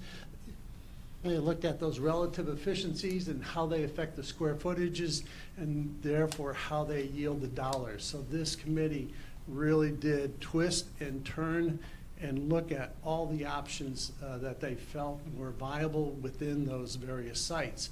They essentially derived those $5 and $6 million schemes. We're still at that 14,000 square foot level. The program is almost demanding 15,000, so they're compromising even as they go along from what is really called for the program versus what they think the town can afford, or they're trying to meet a budget. Here is a three-story building that they considered at one time at over $7.5 million. And so that concept has, for the moment, been discarded because it does cost so much. We had an independent estimating done by a local builder up in Durham that does a lot of these public works types facilities. And then we kept on looking at other concepts, et cetera. And after looking at the site plans, we produced this schematic report. The schematic report is a fairly large volume that details the history, but also derives a little bit more of the character of what a 2- or 3-story building could be. This is the one that was going to be located down on the lower baseball field where the terrains are sloping downward, and so we're taking advantage of them for the Sally Port, et cetera, but also trying to import some aesthetics that the committee was looking for, cross sections, more renderings and studies that were done of the character and aesthetics for the building, the masses and the volumes. And at this point, the building committee said, okay, we really don't want to take out, after doing a fairly detailed estimate, the building committee said we really don't want to take out any ball fields. We looked at schedules, and essentially they said, let's go across the street. So we analyzed across the street late last year, surveyed the property, derived what its features were, certainly just beginning sightline studies, et cetera, and we landed the three-story scheme on it to see could it fit, how would it fit with the grades and parking needs and access, et cetera. And the building committee essentially said, okay, we've reached a point where we'll probably want to put a one-story structure on this site, so it'll take a little bit more of a footprint. And it's at that point that we paused and said it's time to bring it back to the town council, or the council was asking questions. And so right now we sit with at least 7 or 8 different schemes of different stories and provisions, but the committee is recommending the Mooney property to advance as part of the project. Forgive me if I talk fast, and don't hesitate to ask questions. So I think some of the things that you may have left out was the fact that the cost to renovate that building didn't include current hurricane certain code, which would add another $500,000 to the construction. Correct. The renovation. New building codes that went in about 2 years ago essentially assign importance factors to various buildings. They finally determined that high importance buildings like police, fire stations, public service buildings should not be importance factor 2, which are like most of our office buildings, et cetera. They have to be importance factor 4. That almost automatically requires significant structural reinforcing of the existing structure if you're going to preserve the existing structure. Reinforcing means that we virtually tear off all the exterior sheetrock, we put diagonal bracing within it, maybe have to do some steel reinforcing as well as up on the roof level, as opposed to building a new facility and integrating that as part of the design as it's being constructed new, which by far is a lot more efficient. So as the chief said, that's easily a $500,000 upgrade that the new code required, and there'll be a new code next year that hopefully won't have the similar impacts, but we always have to address new building codes as they're adopted about every 2 years. So I just want to say a couple of things, Dave Palumbo. I'm on the, obviously most of you know, on the Board of Police Commissioners and on this Public Safety Committee. This has been going on for the new members, and I'd like to thank the mayor and deputy mayor and all the council for allowing us to come tonight. You wanted a plan, you wanted a proposal, This has been going on with myself and Marie Diamond. We've spent multiple years on this project, probably thousands of hours traveling around the state, looking at communication centers, dispatch centers, buildings. The commission who's here tonight, and some of the former council members are here tonight. Al Rose, who was instrumental on I wanted Al to get on this committee with us because Al, and I'm not gonna throw him under the bus, but he was one of the ones that, like everybody, came to this community and saw the police department and driving by at 40 and 50 miles an hour and saying, what the hell do you guys need a new building for? Until Al actually really got involved with us and started seeing all of the deficiencies in this building and what these guys have to go through, whether it be health hazards or safety hazards when they're bringing prisoners in and out. This has been going on, as most of you know, that you've seen us up here for probably 10 years. This building is, and we have obviously the mayor here, who's a former fireman. Mike Doody, the council member, is well aware of this building and has been instrumental on helping us and going through this for many years. I know Mike is very well aware of what we've been going through and also is on our committee who has helped us get this along to understand where we're at. And this building's 40 plus years old. It's seen its life. It's seen everything we're gonna get out of it. With the new laws today, for the new instrumental of the police department and what we have to go through and these guys have to go through, we are way out of bounds. And we were lucky enough a couple of weeks ago to have a dual commission meeting with the fire commissioners, police commissioners, public safety. I'm only gonna say it one more time. It depends on how many checks we wanna write if somebody gets hurt, something happens, somebody makes a lawsuit, something's going to happen. These guys, as everyone in this town has probably had the fire, had the police departments come to their houses, had them come and help them. We need to help these guys get a better place to work, and it's our due diligence to do that. This building it served its purpose. And I know Al, I'm not gonna put him on the spot, but I think Al can talk a little bit about that building and where we're at with it, and why we need to put a new building in versus renovating this building. So, I certainly thank everybody for allowing us to take up a lot of time, but this is something we've been kicking this can down the road for 10 plus years, and it's time for us to act.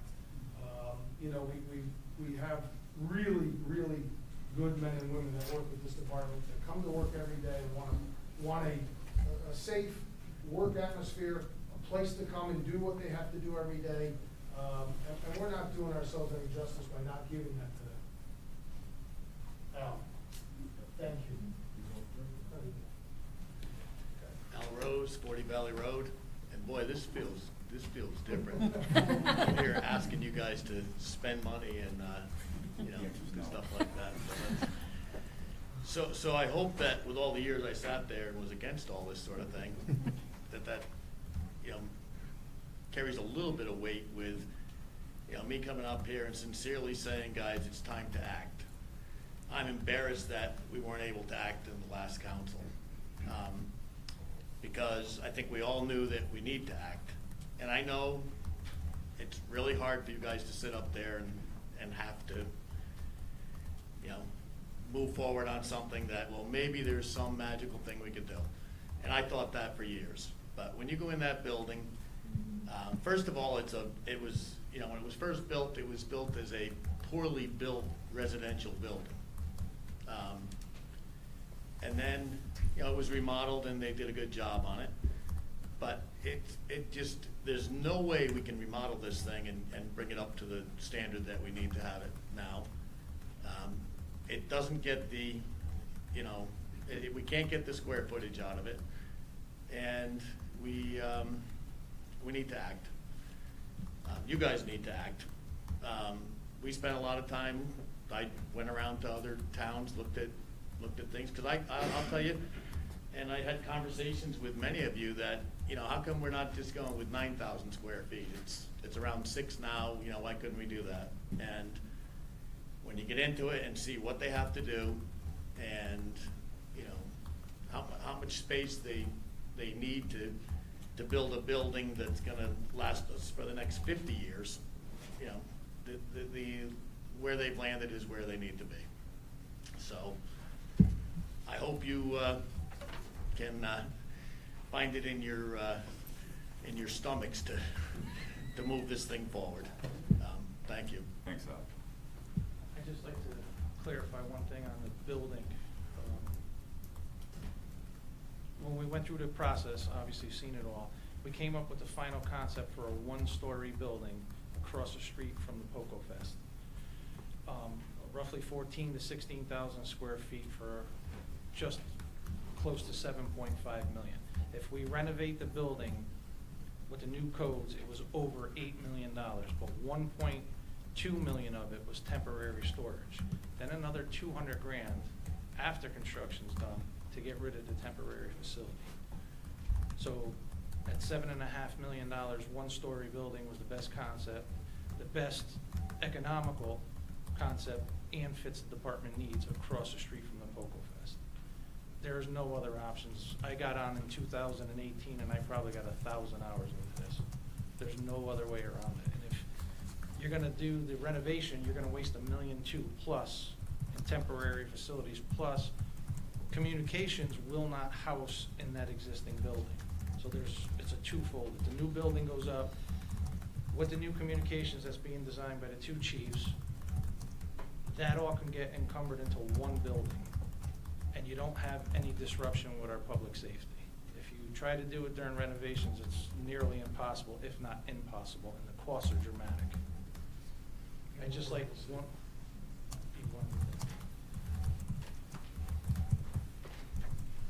I'd just like to see if Commissioner Plummer would like to recap some of the issues of the fire marshals. This way we present it officially, because it hasn't been out. Because I guess that You guys have. It's all in our packet. You have I mean, all the packets, it's all right, part of our the- packet for of the tonight. deficiencies that the fire marshal found, as well as, Yeah. you know, the deficiencies that the rest of the building. Yep, it's all part, it's all part of our packet here. But what happens if we don't take care of those deficiencies? If we don't. Do we have time, we have a time limit, Well, correct? the fire marshal gave us some deadlines that we have to make no matter what. But, you know, how much more good money do we want to spend on that? You know, where are we gonna go with this? And it's gonna cost us, you know, once we get into one part of this building and start going through it, where does it stop? How many Band-Aids do we wanna put on this particular building? It's got its life expectancy, we got everything out of it. I know I certainly wouldn't wanna spend good money over bad right now. I just So the don't see- timelines that he has put on here, so if we move forward with a new building, which is gonna take us some time It's gonna to take- do, Yeah. and we're still gonna have to do some of these things, so we're gonna still gonna have give to. recommendations of what we gotta do. no matter Right, what. so we're still gonna have to spend some money to do that, it's not that they go away. Correct. Some of it would be minimal, Yeah. just to bring it up to standards, knowing it's being Some of these projected things, into the next 2-3 years of a new building. Okay. I mean, I think, right, if we know that we're gonna do a building, and we know that there's a plan for this, some of this is minimal. Some of this, we have no choice but to do, but certainly the fire marshal and building inspectors are gonna know we have a plan on the table and put this in place to get us, bridge that gap to get us there. So to answer your question, my understanding is we have 30 days to fix the existing problems within the building. I'm not a builder, but maybe Al can help me out. I don't think that we could fix a lot of problems without, especially the electrical problems. After 30 days, he comes back, re-inspects. If they're not, typically they said that they'll give us another 30 days to fix the problems. If not, it gets referred to the housing court, if I'm not mistaken. Is that correct, Chief? I'm sure that if we show the housing courts that we're making efforts to either remedy some of the immediate problems that we could, and showing some sort of an effort to, as an alternative plan, if you will, they might be lenient on us. Are we done with the projector? Yeah. Yeah. I'd just like to, before we finish, I'd like to thank you guys for approving and passing that RFP, whatever you guys want to call it, right away, so they can start working on it. Thank you. Thanks, guys. Thank you guys for your answer any Al. questions or? Maybe you haven't thought about this question, but let's assume we go down this road and we build a building across the street. What happens to the old building? Is there anything salvageable? Do we get a wrecking ball out there? I would probably, so personally, I don't know. I don't know what you would do with that building. Take it down. And they're being, I gotta really think how I say this, but the fire marshal is being kind with what he put down on that list of things to do. So, that building is really beyond repair without taking everybody out of it and doing a complete gut, So I don't know if it wasn't if you took all the communication, all the wires out of it, and, you have a structure there that, if there was some kind of a need, I guess it could be remodeled into something, but for my money, I'd knock it down. It's cheaper to knock it down than if you have an idea. Yeah, if I could just elaborate more on what Al said. When you change the intent use of occupancy in a building, so you're changing it from a municipal police department to something else, when you change the intent of the occupancy, you have to bring it up to the president code. When we did the study on it, it was cheaper to take the building down, just using a figure that they gave of 200 grand, 150 grand. How much was it to take down? About 150 to 200 grand, no different than the old town hall. It was 168,000, I believe, to take it down with asbestos. Okay, same size, might be a little more or a little less, but they took two buildings down for less than 200 grand. And there's no asbestos, hopefully, in that building, more than likely not. But it was cheaper to take it down to do any rehab to just bring it up to code. He just said just to bring certain things up to code might encumber $500,000. Then we got another building, no tenant, nothing in it, and we don't need the space. It's easier and cheaper to knock it down from a taxpayer standpoint. Any other questions? I just have one question, just because when I came out and I looked at the police department myself, and Chief and I had a conversation about this, and I just want to make sure, we make good decisions moving forward. We don't do anything that we're going to regret. And one concern is the property that you're looking at now, the grade behind it, and how you could potentially have water problems, and has that been looked at? And then also, when you're backed up against a mountain like that, we're looking at a new radio system, and would that interfere with, or would make it more difficult to have, better communications as well? I don't know if that's been looked at. We already did somewhat of a study on it. The chief, fire chief were involved.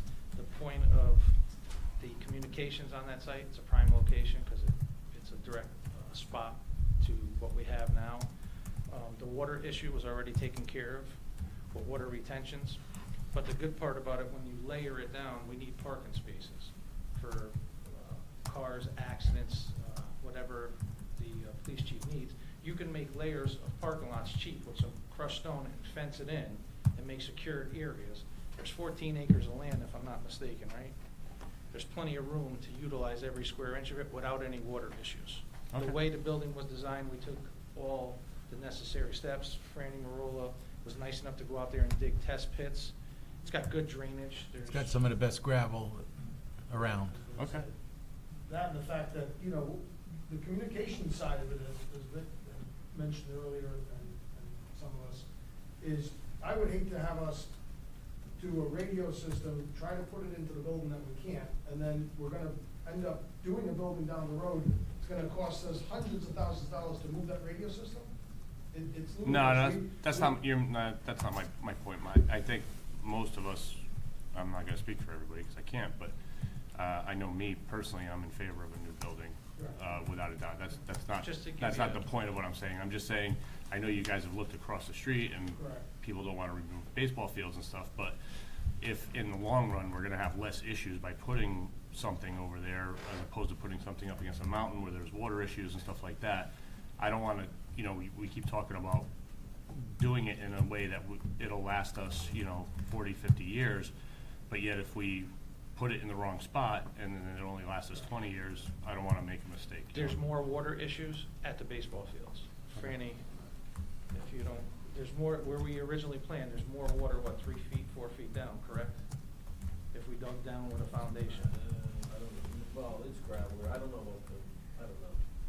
There is real good gravel next door, we have gravel where the field is, across the street's gravel, when you get closer to the woods line, that's clay up there. But we're gonna be down in the gravel area. They went, every options went through. We didn't hit any water on the other side of the, on the Mooney property, we went 20 feet down, I didn't hit any water. No, I was talking about the baseball No, field. yeah, but that's changed, that's gravelly there too, but we didn't dig a test over there. I don't know how deep the water is, but it's, you know, you can see it in the football field. But we had 4 trenches over there, 20 foot deep, didn't hit any water at all. The other thing is, That was in the fall. it's gonna take 1.5 years to 2 years to possibly get the construction of communications up and running fully. And the building's gonna take about the same time, so marrying the two of them together is not gonna be the issue. It's gonna be under one house, one roof at one Sensible time. to do it all at the same time. And it's gonna cost a lot less than to try to do it and move it. It's physically impossible from a communication standpoint with wiring, ain't gonna happen in that building. Any other questions? Thank you. If you don't mind me speaking up, I've talked to you guys before. I mean, I Yep. definitely agree that we need a new police station. A few things that concern me, kind of what Rose had said before, is some of the issues we have right now with the police station. I personally don't think some of those should wait. I mean, even if we have to put aside $100,000 to get in, I mean, for instance, railings that are broken, the sidewalk that's got holes and that somebody could trip on tomorrow. You're saying there's no eye wash station for the policemen, we should put an eye wash station in.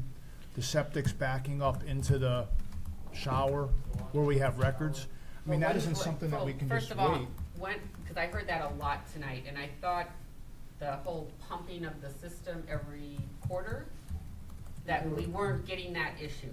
So do we still? It's not, again, it's not the system, the system is taking the water. We Okay. put a new leaching field in there, it is taking the water. The problem is the old pipe that's in the old section, that's off scale, that's clogging up. And the other problem is there's a sag in the pipe going through the foundation. But we pump the tank out so that there's no, it's every quarter, but the major problems are the pipes under the concrete. Basically. Right, but is it still backing up into the shower and into the, I don't know what the last chief could tell me. If we what pump it, the was. you know, when's the last time that we've had it? If we pump it 4 times a year, we're fine. Okay. Just say about 8, 9 months ago. We have all the steps necessary to keep things from okay, happening. that's what because I remember a few years ago when this came up and this was the issue, they said that we were going, and it's in the budget, we pump every quarter, and I thought that was supposed to stop it, but then I heard it so many times tonight, that's why I'm glad Yeah. Walter asked the question, I think because that's all we Councilman keep Goldman hearing. Said, I mean, we're gonna have to make some recommendations and corrections to this building no matter what, because it's gonna be a couple of years. What's the dollars that we have to do? I think that's for another day, that we put our heads together to find out what do we really have to do to bridge the gap for the safety, for the fire marshal, to get us to that point. I mean, there's the obvious stuff now. You have the driveway. You can get somebody in to do some patches on the driveway, somebody to fix the sidewalk, somebody to, like that hot water heater we're talking about. I mean, it's not that big of a deal. Even if somebody's gotta come in and put a new furnace in to replace the 5 that don't work in there. If we have to spend $100,000, we can spend $200,000 to make it right for the next 3 years, 4 years. I mean, we can't just At say, this well, point- we're gonna let all that ride, because At that's this all point- liability. Right, you gotta fix the critical stuff, the Right. life safety stuff. The issues with patching the parking lot, fixing certain things we gotta look at, like an eye washer, there's no room for it. Moving a hot water heater, there's nowhere to put it. Like, there's nowhere to do. I mean, there's any- gotta be, somebody should be able to get in there, like, even like, Yeah. different notes I took.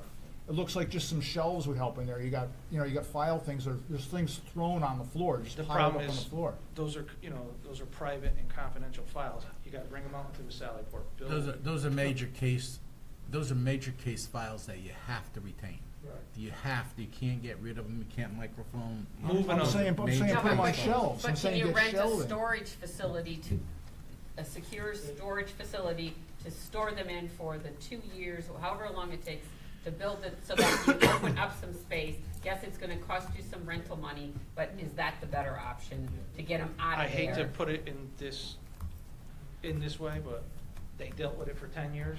Well, I know they 2 did. more years and make sure that the I think- proper So- life so safety Walter, stuff. there's all these- Some of the life-threatening you're or saying there's all certainly these high-critical issues, though, we issues know should we be have done. issues, you're saying Right. there's these big issues, like, I brought up the eye wash station, the driveway, this, I mean, the Railings. sidewalk should be fixed like in 2 days, so nobody trips on the way in. Those are the things we could look at and get Some of done that right should be away. I mean, it looked should at, just be- so- I mean, Somebody trips walking in, it's. Right, that's what I'm saying. I'm just Some saying of there's those we could something- recommend and look at. You know, the chief could put together a list of what can I do for $50,000 to make this thing better in the next The 2 bridge years. gap. So I've already looked into a couple things. I was thinking about getting like one of those storage containers. But I just have to make sure that it's watertight, waterproof. It can be locked and it's just gonna take up some room in the back of our parking lot. I don't know, what's that one that we have there, a 20-footer? So if we could get a 40-footer, put some shelving units in it, store the stuff in there. There Well, are some. you gotta make sure it's humidity. Right, you can get them, I mean, I just bought a scale house from from Eagle Leasing that has them, that they're climate controlled. Yeah. You know, we can buy one or rent it for the next 2 years and look at those options to bring into the next. You can't go to the state and say, oh, my major case files are all. No, right, but I agree, I think. Sitting on the that floor we is have not to gonna have- do any good the way it is now. Right. They could get that hot water heater goes Yeah, tomorrow. it goes tomorrow. So you're right, we have to get them out of there. I'm starting to put together a list of different things that we can do to try to move stuff out. I didn't realize they had climate control containers, but we could get a climate control container because, Counselor Duty is correct, they have to be in an environmentally controlled, area, per state statute. So, it's just it's not gonna be an easy undertaking. This has been going on for many years. You know, some of the files that we go back and look in there, back to the 70s, I think there was maybe a homicide out on Route 80. 17. Pardon me? 17. 17, is that where it was?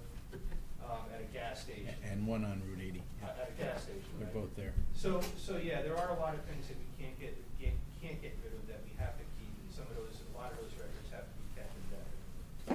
Chief, do you have to keep hard copies of those? Or Yes. you can't do them electronically? No. No. So I think we can put a. So yeah, the bottom line is we're probably gonna be looking for some money to remedy some of the problems.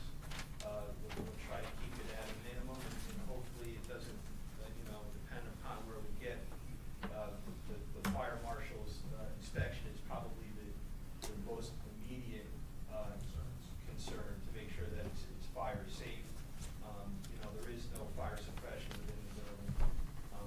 And it's a tinder box, to be honest with you. So that's something that we're gonna be working on in the very near future. I mean, you understand what I'm saying, I- Chief, is I how know my what you're concern is, we have all the, like, we need a new police station, but that's gonna take 3 years. So Yeah. right now, we have all kind of liability out there with some really simple things to fix that need to be fixed. You're right, we need an eye wash station in the building, we could probably fix that with no problem. There's just, really, I just scratched the surface, to be honest with you, I didn't really get too deep into it.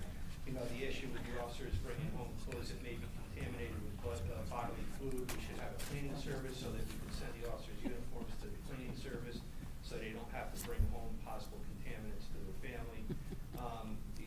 There just a lot of things, and you know what? I've been there for 7 months, and I hate to say it, but here's this guy that's been here for 7 months, and all of a sudden all these problems are arising. But it's been issues that have been looked at long before I got here, long before you got on the town council. You know what? We need to fix it. The longer you kick the can down the road, the more the price goes up to build these things. Since the first time I was here in May, I went to one of the first building committees. I think we've already added about another $500,000-$600,000 to the cost of building a building. So the longer you wait, the longer the more it's gonna cost. And yes, we will work on remedying the existing problems that we have, whatever we can. Some might just be cost prohibitive at this point in time, so. I want to say something. I'd like to thank each and every one of you for coming. As a new member of this town council, I thought you guys did an excellent job in bringing me up to speed. As a citizen and a taxpayer of this town, it's very disappointing that you've been trying for 10 years and we have done nothing in the 10 years. As a taxpayer and as Lou Paternoss and our town, I'm upset at that, to be honest with you. But Chief, all your boards and commissions, I really want to thank you because I think you've put a lot of time and energy into this. I went to your open house. I wish more people came.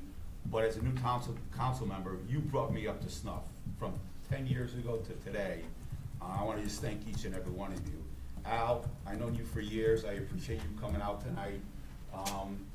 And you do have a lot of weight with me, to be honest with you, so I trust your judgment. But overall, I just want to thank each and every one of you. Yeah, Chief, look at him. I know.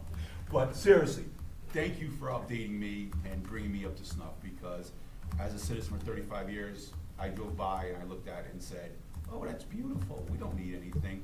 But with your hard effort over the last 6 months, I appreciate it, and I want to thank you guys. That's been the consensus for forever. People go by, and Yeah. that's great. Well, when I took on the tour with the chief, one of the guys lives across the street. He's lived across the street for years, and he came on the tour with the chief and he says, I lived across it. It looks beautiful. A lot of people And then he walked got through the in. building and said, you don't need a building until they actually walked through one door and came out the Right. other. And like, So I want to thank everybody's efforts. Thank to you. bring It Thank would you. be negligent if we didn't bring it to your attention, and you know what? That's what we could do, is just bring it to your attention. I have a question. Sure. Who's responsible for the upkeep of the building? Well, as far as I know, like I said, I've only been here for a short period of time, and within the budget, there's this very small, I don't know the number off the top of my head as far as facility maintenance is concerned. But my assumption would be the chief of police would be ultimately responsible for the building. All right, so the reason why I'm asking is I'm not disputing the need for an addition, a new police station at the moment. But what I am concerned at, when I look at these two reports right here, this is very upsetting. This is upsetting in the sense that almost everything on here, and Kev, it's not or Chief, I get it. I'm not pointing at you, I get it. I'm asking in general, because I think we have this in all places in the town, or many places in the town, that a lot of these things are just general maintenance. You know, like, when's the last time this fire marshal report was done? I believe there was one a couple years ago that was done. What's the policy? What's the frequency to be done? Does anyone know? Is it annual? I can answer that. So, with regards to fire marshal reports to me as fire chief, and when that original letter was put together, the last line was omitted. And that last line sets the stage. And that last line says that you have 30 days to comply. I asked the fire marshal, I said, if this was any other occupancy in town, how would you end that letter? And he told me. I said, this is any other occupancy in town. So you need to construct the letter just like you would for any other taxpayer, any other occupancy. So therefore, you find the timeline. You will go back in his records, and I will make sure that you're provided with them, that similar, if not exactly the same violations have occurred repeatedly, year after year, and when buildings get inspected, it's established by state fire code. So it could be once every year, once every 2 years, once every 3 years. Okay. Okay, so what's done on a monthly basis, weekly basis, quarterly basis, biannual, annual? And I'm just asking since we're talking about the police department. Prior to the new chief starting, the old administration, we used to provide for any inspection stuff that requires state. We weren't provided none of it. The first time I've ever seen a letter in 2.5 years from anybody doing an inspection is us. There was certifications that we had asked the prior administration leader to do, to check. None of it was done. Right, but my point here, part of my point here is, we have emergency lighting that's not working. We Somewhere here it says that, right? we have places where there's a piece of paper that says exit, where it's required to have emergency lighting. So, as soon as that's not working, why is it not replaced? Secondly, if I'm correct on, emergency lighting, exit lighting, and, you know, you have the actual emergency spotlight type Yeah, lighting. yep. I believe annually, that has to pass a 90-minute test. That's correct. So, do we have any of this in town, Mike? Like housekeeping inspections monthly, walking surfaces inspection quarterly, fire extinguisher inspection form so you know where every single fire extinguisher is in a building. Fire protection and life safety equipment inspection form, so this is done monthly. You go through monthly and then annually, a fire apparatus company like a Shipman's or I don't know any other, E.J. Boughton or whoever Yeah. comes in and checks all that. Electrical safety inspection. And then what you have is something like this. For all these inspections, there's different frequencies they're done. You have a control action form, so someone's responsible to fix something. Who is that person? Because, So- you know, you look at this is a... Yeah. No, It is. It's so upsetting. I mean, this, even if this was the best police station size-wise, had all the rooms we wanted, if it has this, we have some, you know, and I'm not, I I'm get just it. wondering, we don't have any of the things in Right, place so, to take care to of answer your it. question in regard to the police department, I'm in the process of rewriting the majority of their policies. What I'm working towards is state accreditation, and state accreditation has a section of it, and part of accreditation is best practices. Part of the accreditation process has a facility chapter, if you will, with different processes that you have to go through. Yes, these things should be checked on a regular basis. We shouldn't be storing stuff close to electrical boxes, you know, the work areas, all those things that you just mentioned. Since I've been here, I haven't seen any processes or policies that are in place for the police department. I don't know if there are. I can't Right. answer for any And other that's why I'm departments. asking Yeah. in this forum, who's responsible? And that's where I'm puzzled. Yeah, Who's I think- responsible? I think Because it's not just the police But where department. do you get the budget, where do we, as commissioners, tell the chief to take that money? How do you budget for something that you gotta remember in the last 7 months that he's been here, say if we need 10 grand to fix these items, do we go in front of the council and say, look, here's a list of maintenance requirements that we need to come out of general fund, does it come out of capital? Right, It's but hard to- For the No, but last, that's a whole I think different. I think what you're getting at is, why didn't this happen over the Before. last 10 years? Well, there's, Right. don't forget, there's some of those things you can't fix. You can't Correct. take 3 furnaces in Right. one room that they squoze in there, and back then, it wasn't a problem, Yeah. you know, and back then, there wasn't a regulation for it, you know. Yeah, it just happened, you guys Yeah. Who happen oversees to all be of the. we happen to go on in Well, front right, of the but mic, because yeah. it's It important. should be townwide. This shouldn't be, even if you, So, you know, you grew out of the size of the police department, it shouldn't look like that. No. You know what I mean? No. That didn't Shouldn't be happen deplorable overnight. conditions. No. All of the wires and different It's- things. I understand the storage issues, It's but been- when I it's- see missing tiles, why wasn't that replaced, that tile? Or, And it- or, well, I think they removed some of the But tiles you with know what I mean? the There's concept one of right getting there. heat out of the room. Demolition, let's get it out. Yeah. But you make good Yeah. points I on mean, all the this. cracked, concrete. We don't fix it? Yeah. We don't fix the It was- parking lot? Right. It was, You know what I mean? We well, don't- you know. I think to answer you on that question, is the fact that, hey, look, you wanted us to put together reasons why, right? You wanted us to put together reasons why we need a new police department. We put together the list of reasons. And now the question is the town willing to spend the money to upgrade or fix the existing problems that are plaguing the police department? Or do we kind of, it's your, you control the funds, okay? So it's your decision. At this point in time, we brought it to you, okay? Right. So the question is where do you want us to go from this point? what do we fix, what do we don't fix? Where do you And, draw the line? Right, and, right. and There are has we to be, gonna- there has to, right. probably has to be a mixture of the Right. two. But at the same time, Right. as we don't go buy a home and wait for it to deteriorate and say, Yeah. bulldoze it over and let's build a new one, right? Right. So we have to maintain what we have. You should have some sort of a maintenance program that Exactly. goes That's along with where it. I'm- that's where I'm at. And with- Especially when we're talking about And making. it's so common, right. you don't even need to be experts to do it. The Well, important correct. thing too is You not do need just- a maintenance program, and you know what, I would hate to see the town invest money in a new building, and I call it the Ron Popeil method, set it and forget it, right? You need to have constant maintenance, right down to the painting of rooms. You should have a cycle going through, you should be checking your emergency generators on a regular basis. Right.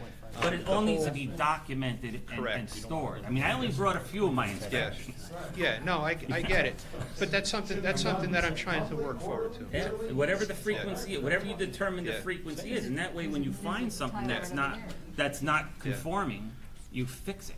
Yeah, You know, full disclosure, I came in know. here as a cop and I started looking at the building when I came in and I said, oh my gosh, and you know, going by the building at 45 miles an hour is a true statement, because the first time that I went in there for an interview was, I think it was my final interview for the police department. I walked in and I said, oh my gosh, what did I get into? But I rolled with it, I stuck with it, and here I am. So, like I said, it would be negligent if we didn't bring it to this body. Now it's up to this body, I think, to determine which way we want to go with it, okay, what we want to do. We brought you a list of the problems. We could get quotes on trying to fix some of this stuff. And don't forget, you're taking away from the general duty of the police department, because we have so much to fix there, okay? So our time is being distracted to worry about cracks in the floor or ceiling tiles missing, when we should be focusing on reducing crime in the town of North Branford and policing, okay? Some other towns, some recommendations, they have a whole department that takes care of government buildings, okay, to go around and do these inspections and do the maintenance. Don't forget, you could request the budget, you could request the fix. But And it if could be that denied money's not in also. your budget and it's denied, Right. guess what? You live with it another year. Right. And that's what happened. In full disclosure, there's not a lot requested in this new budget, because we don't know what direction this town council's going in, okay? The repairs, in my estimation, would probably have to, for the first year or so, it would probably have to come out of contingency or whatever. Well, we're going into a budget year, so my recommendation would be is Well, that we you need to had- put some of those things we in had the it- we had budget it- for 2021. Well, there's gonna have to be some modifications to the budget, because we had to get to this point first to make everybody on this town council aware of the significance of the problems that this police facility has. That's fine. I mean, I think then make the modifications in the budget before it's presented to us. So Well, I have to meet with the town manager That's on fine. Thursday morning, so I don't know if I'll be able to get a lot of the estimates that it would cost. I mean, we could guesstimate, but. Right. And we can have placeholders. Okay. I'd rather do that than just say, we're just gonna take this Yeah. all out of contingency, because we're not gonna know. I just 'cause threw- there'll be a lot of things that we have to. I just threw that out there as an. Right, no, but I mean, I'm saying, Some we of would this we could work appreciate on. if you could put some things into the budget. There's a lot of times that I've seen paperwork, and I wasn't too involved at the beginning. I'm on my third budget cycle, but there's letters directed from the town hall to please go in at zero budget. So everybody holds to that standard, and the old regime won't do anything. So as much as we wanna ask, you can't ask if the leader is not fixing it. You can't just fix it. We're past that now. We are past that now. We all know that. There's no sense in going Yeah, back. it's all done, so we gotta start today. Yeah. It's Today, public and where we're at employee today. safety has to be addressed. That's, And that's the best answer I heard. It has to be. Public safety There's is no the other only way. practice we should be You doing. have one person get hurt walking up the sidewalk. Well, it goes hand in hand as we talk about the communications. We got great firemen and great police officers here. They can't talk from one end of the town to the other, in and out of buildings. We have to start looking at their safety. Right. They're the ones that show up at our houses every day when we have a problem. They came to my house when my wife fell. And these guys were the best of the best. I mean, not because, I'm honored to stand here with all these guys. And I'm honored to be part of this police and fire commission working together simultaneously to work in behalf of you guys as a governing body to get us in a better spot for these guys. And it's our due diligence to do it. We've dodged bullets long enough, I think. I hope you guys understand, it's like my third time speaking. Yeah. I'm for a new police station, but my concern right now, as speaking myself, is the fact that these smaller issues, and some are big, some are small, but these little things have to be taken care of. You know, like I said it the third time, the little stuff. I mean, The railings outside that could be. and the chief, railings. I mean, the chief can't spend all his time being in charge of maintenance on the police station. Who could go there this week and go over everything as a town employee? And please don't tell me Franny. Franny's got plenty of stuff to do. Franny, But that's what it is, you guys don't, every department head is responsible for the building. They call us up to get it fixed. So if you have holes in your sidewalk, you let us know when we schedule it. You got problems at company number 4, we're supposed to be ripping all the sidewalks out. You got lights out, you should be checking your own stuff. The people have it. We have one guy that does maintenance. That you just call and we try to get there. He's been in the Bottom line is, building. we're a small town, we don't have a big, huge maintenance department, but we do as much as we can, but it gets requested by the department. Well, I'll can- be happy can- to work take with care of Franny, my stuff, the all that chief. stuff you do. can somebody Over the put next- together some sort of list, Yeah. something, At your and department, come right. to us I with? understand. You have it. You have it right in your packet, the last 3 pages. Of everything needs to be done. Yes. We could get something together and You Franny's know what I'm talking guys- about? I'm talking about the little Absolutely. Some of easy the things to fix. essentials. Franny's guys and the whole public works has been in that building. All right, we're killing this thing. We're Yeah. killing this thing tonight. We gotta move on. I agree. I gotta say something before you sit down. I understand what Tommy's saying. I worked in firehouses for a lot of years. We took care of them. The guys in the firehouse took care of them. Things got done. We changed light bulbs ourselves. We did what we painted. We did what we had to do. I don't mind building a new police station, but I don't want the thing to last 20 years and fall apart. I want it to last 40, 50 years. That's what we build it If there on. was any It's a problem. 50-year Somebody's plan. gotta take care of it. 50-year plan we gotta start looking at. Yeah, these, all those things, those are only partial, but I'm responsible for all of those. I delegate a lot of them, but I'm responsible for those, and I have to have them, I get audited once a year on them. In all my commercial buildings, I'm responsible when OSHA walks in. Right. It's no different than that. Right. When OSHA walks in, or the fire marshal walks in, and they start writing out deficiencies. Got like 3 conversations. And we haven't done that, we should. And we have to bridge that gap to figure out how to get there. Thank you, guys. Thank you. Thank you so much for your time and the effort to have us here. I just have one question for Anthony, and this is in regards to, I saw stuff on social media that people were posting after they took the tour, and comments were made that we could build a new police station without raising taxes. Has that ever been discussed with us? Because I don't think building a $7.5 million, if this is the range, and now we have communications to go in there, that this can be done without raising taxes. I've never heard that. Yeah, no, that's not an accurate statement at all. Okay, and, I don't know if there's people, giving that information as people are walking through the police station, where it's coming from, but I just wanted to get that out there, that I have not heard that, and I just wanted verification that we have not been told that taxes would not go up, because something of this magnitude would definitely have to be bonded. So I just want people to understand that there would most likely be a raise in taxes going forward with this project, so. Yeah, there'd be probably a 20-year bond issuance to cover the Right. cost. Okay. That's basically why my recommendation tonight would be to ask the town council to have a public hearing. I think it's critical that we do that as I'd a like next to step. add one thing after going through the finances, if I could clarify, if you don't mind. You got a bond, right now our bonds are half of what they are. So if we extend the longevity of the bonds we have, refinance our bonds, extend the bonds, if the numbers that we had gotten from the finance department back then, there's between $7 and $8 million. If we extend the bonds, extend the length of the bonds, will not have an impact to the town. I asked it 100 times, I kept bringing it up. I've talked to the town manager 100 times on it. So if anybody wants to know where that came from, we got the directive from the numbers. So if we extend, Anthony, all our bonds and refinance all our bonds and encumber them into longer periods, can it be possible? You're talking about like refinancing your house when you have 5 years left to put it off for 30 years. She asked you a question, you said You're no. stretching it out, right? Is that what you're saying? You're stretching, you're drawing it out? Yes. Yeah, and our money's cheaper. In other words, our bond rating's higher on certain bonds. You're gonna reduce your payment status. Yeah, but you still have to pay principal back. You're paying back the yeah, it isn't like it's, Great money. you draw, like you said, it's like a mortgage. But So you it got is 5 years possible. left, now it's a 30-year mortgage again.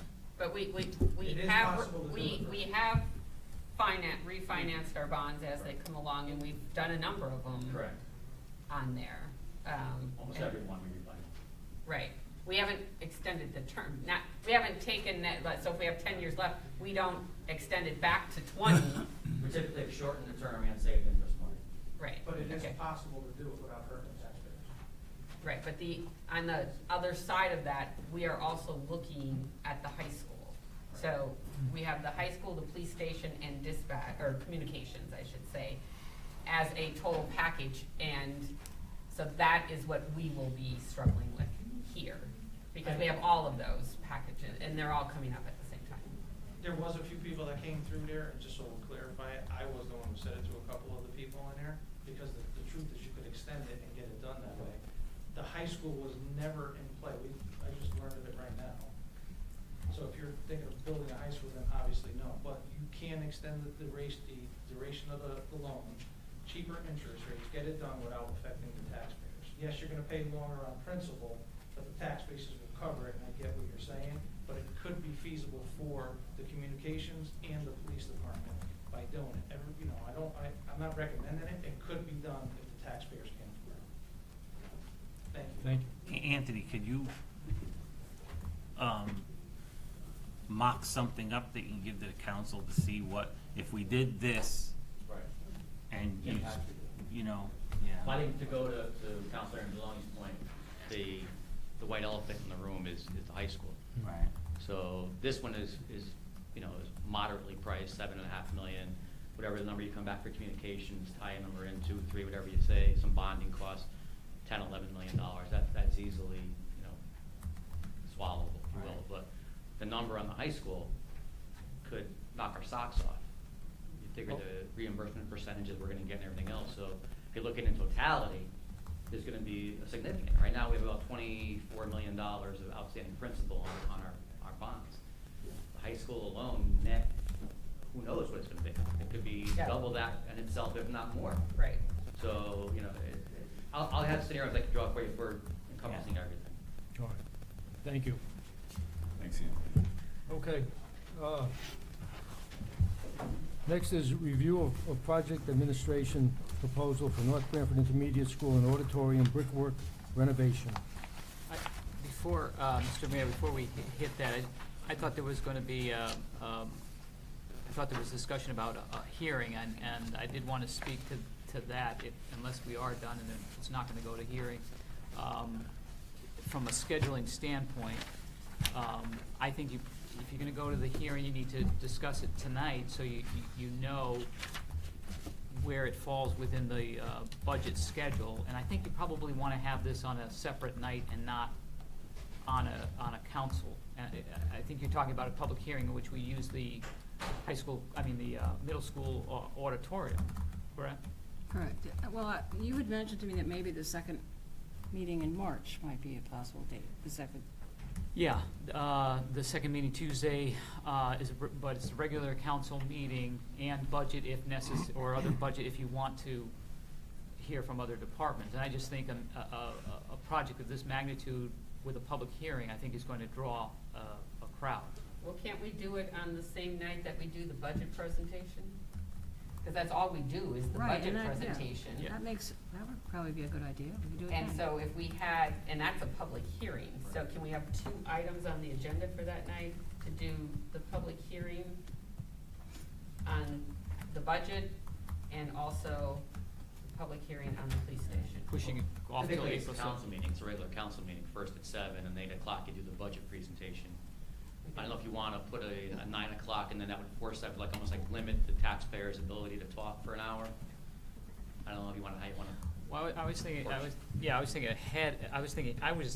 my head, March timeframe versus the April 7th hearing, so that you'd have feedback, and if the council wanted to move this item, if you're going to move, you need resolutions, and I understand it's all in $7.5 million is what I'm hearing. You're gonna need to bond resolutions and so forth, serious about moving the project along. That's why I was thinking of that second meeting in March rather than that, because I know other departments would come, but at least we could still have part of a town council meeting and then have the rest be a public hearing. Is this? Yeah. Well, on the 17th, it's just a regular council meeting. There's no departments coming on the Okay, 17th. well, somebody said something about they might be able to come. March 2nd? Were you talking March 2nd? I'm talking the second meeting in March. March That's 17th. March 17th. Second meeting, yeah. Right. 17th, yeah. It's a- Right, there's no departments. Nothing coming. scheduled The at this departments point. are coming on the 24th. No, I and understand the that, but I thought 31st. Mike said someone could come that night if they wanted to make. Only if you as a council Oh, I see. decided Oh, you we wanted to, ask yeah, them. otherwise That's it's why I was free. thinking that was a better time, the second meeting in March. That's fine with me. Do we need a bigger, I think so. Yeah. I think you'd probably want it at the cafeteria. That's fine.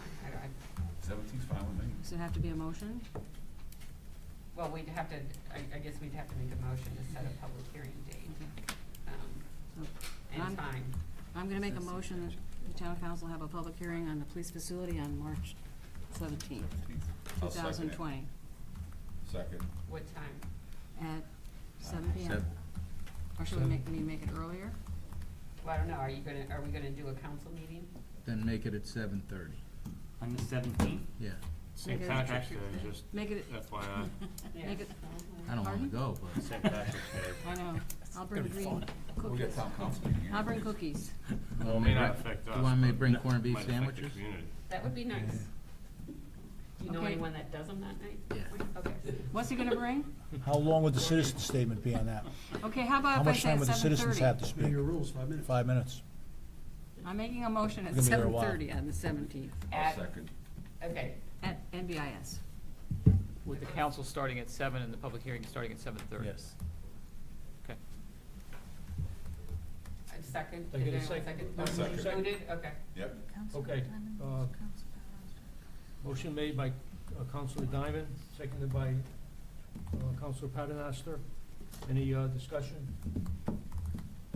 So to hold the public hearing on March 17th, 2020 at 7:30 PM Yep. at the TV, at Yep. the NBIS. NBIS cafeteria. You'll just have to check availability. I'll have to do that. I and mean, it may change a little bit if that's not available, then we'll have to but go to the auditorium or some Yeah. other locate, or back here. Or the Board of Ed conference room up there. that only holds 85. Yeah, well, I don't think we're gonna get more than 85. If we get 85, if we get 60, if we get 50, probably talking a lot. Do it in the front room and do it. Roll call, Michelle. Mayor Viglione, Yes. Deputy Mayor Zampiano, Yes. Counselor Angeloni, Yes. Counselor Diamond. Yes. Counselor Duty, Yes. Counselor Fawnin, Yes. Counselor Gold, Yes. Counselor Paternoster. Yes. Counselor Palacio. Yes.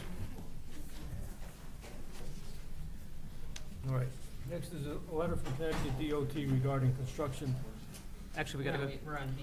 We A. didn't do- The brick. Oh, we didn't do the brick one. Yeah, Don't skip that Okay, one. I'm sorry. you started to. Yeah.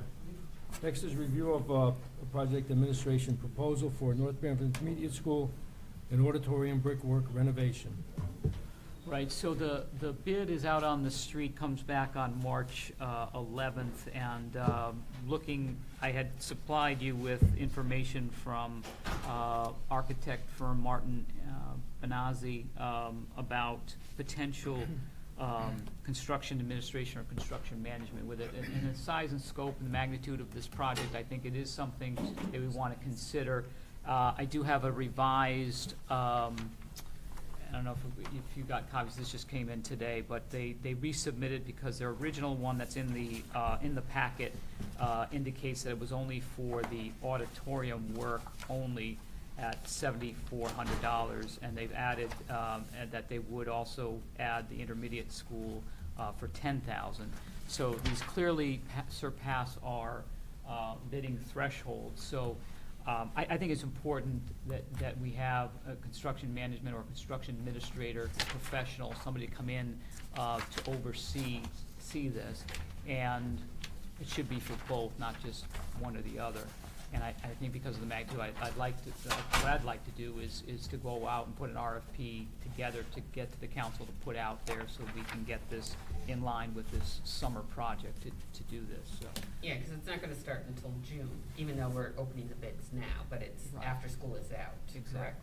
Yeah, Okay, right. so we have time to do that. And their cost of 10,000 was 10,000 in addition to the 74, Yeah. or 10,000 total? 17.4. Oh, You have okay. 17.4. Not getting away with it that easy. Yeah.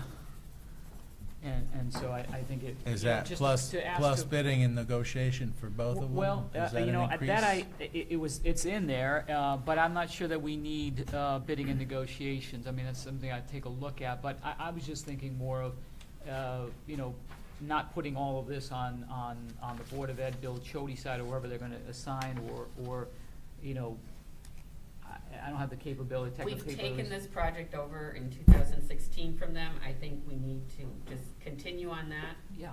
Note, and I know there's still money that's left over in what came, you know, Sure. the capital that, Right, that we moved in, yeah. that the Board of Ed gave us to work on this project.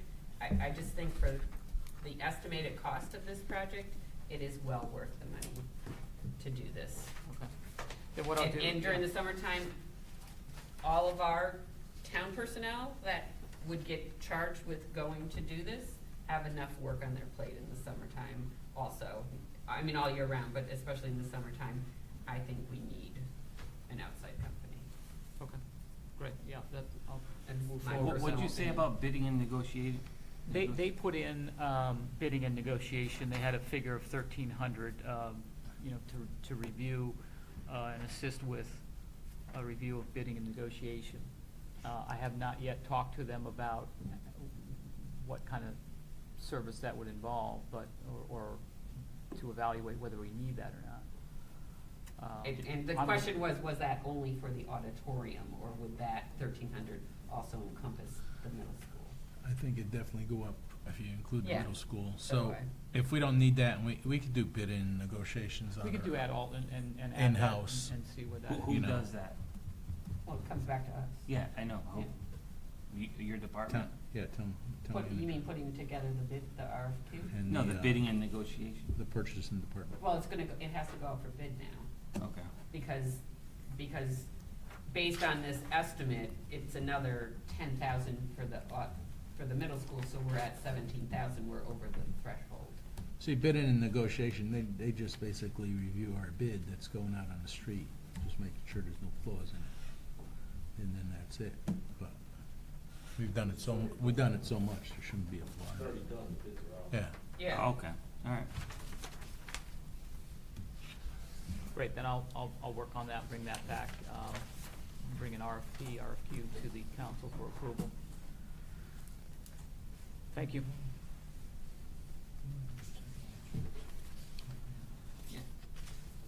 I'm gonna turn this over to Deputy Mayor Santano for a minute. I'll be right back.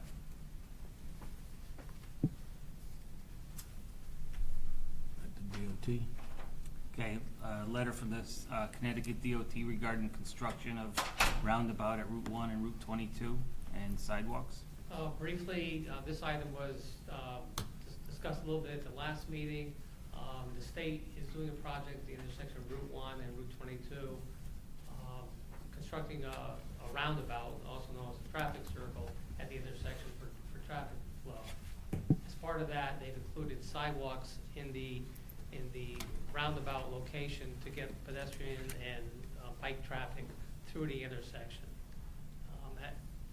as a safety matter. The majority of the project is is in the town of Guilford. A small portion is in North Branford, and a little bit of the road extension is in Branford. DOT is paying 100% of the cost of all the construction work in there, including the sidewalks. But they provided us with a project authorization letter that they're requesting us to sign, acknowledging that we'd be responsible for taking care of the sidewalks in the town of North Branford. This is primarily in front of Bill Miller's castle, that part of Route 1. That's the section that's in North Branford. That's about a third of the sidewalks in the project. At the last meeting, I told you I hadn't had a chance to talk to Bill Miller's about it to make sure they were aware of it and what the requirements would be in terms of maintenance, because our current sidewalk ordinance requires the abutting property owners to shovel and maintain the sidewalks. I did discuss that with them last week. I was able to talk to them. They didn't indicate any adverse problems with doing that. So I wanted to make sure they were aware of it. And DOT has been talking to them during the development of the project because they have to obtain some rights from Bill Miller's.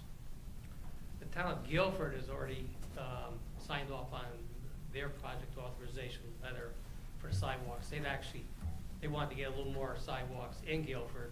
We don't really have many sidewalks. We only have them, this would be sort of a unique area for us around the circle. One thing I was unable to do is go over, the project authorization letter ties into a state agreement that we entered into in 2013, an overall master agreement with terms and conditions and the like that they entered into with 169 towns about 7 years ago. I wanted to sit down with Attorney Marino just to make sure he saw the agreement to see if there's anything in the master agreement that would be adverse to the town of North Branford. He wasn't, and we weren't able to sit down. So at this point, depending on how you want to go, we could put it off 2 weeks. We just got it at the end of January from the DOT. Or you might want to, we're looking for an authorization for the town manager to enter into the project agreement letter. That could be subject to a finding of no adverse impact from the town attorney. Or, like I said, you could just hold off for a couple of weeks. This has got to be reviewed by Vin Marino before we. Yeah, and that's, we can. They're imposing full liability on the town for the maintenance, repair, and snow removal. So even though we tell Bill Miller's Castle they've got to shovel the snow, if somebody falls somewhere out there, there's going to be some memo or letter or agreement that says the town assumed responsibility. So it's going to be John Q. fall on sidewalk versus town of North Branford and Bill Miller's. Okay. Yeah, and again, we can put it off 2 weeks and have it on the next agenda. That's fine. Okay, thank you.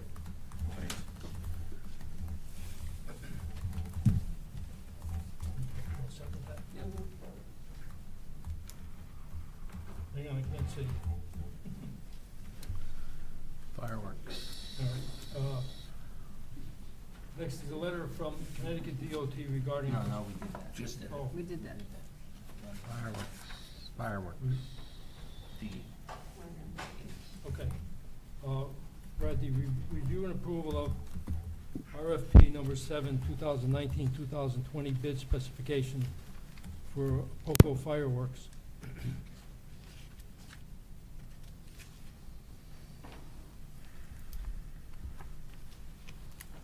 I make a motion, we approve the proposal for, why do we have 7,500 and 10,000, Mike? Getting, well, I'll let Jen speak to that, but it's just, I think it's all about the time. When they- 10,000 and, sorry, I'm supposed to be here. I see. It should say 10,000. Yeah, I see a budget of 10, I see a 12,500. budget of 10,000 now. I'll approve a budget of $10,000 for fireworks for the 2019-2020 bid specifications for POCO fireworks. Bid number, RFP number 7. I'll second that.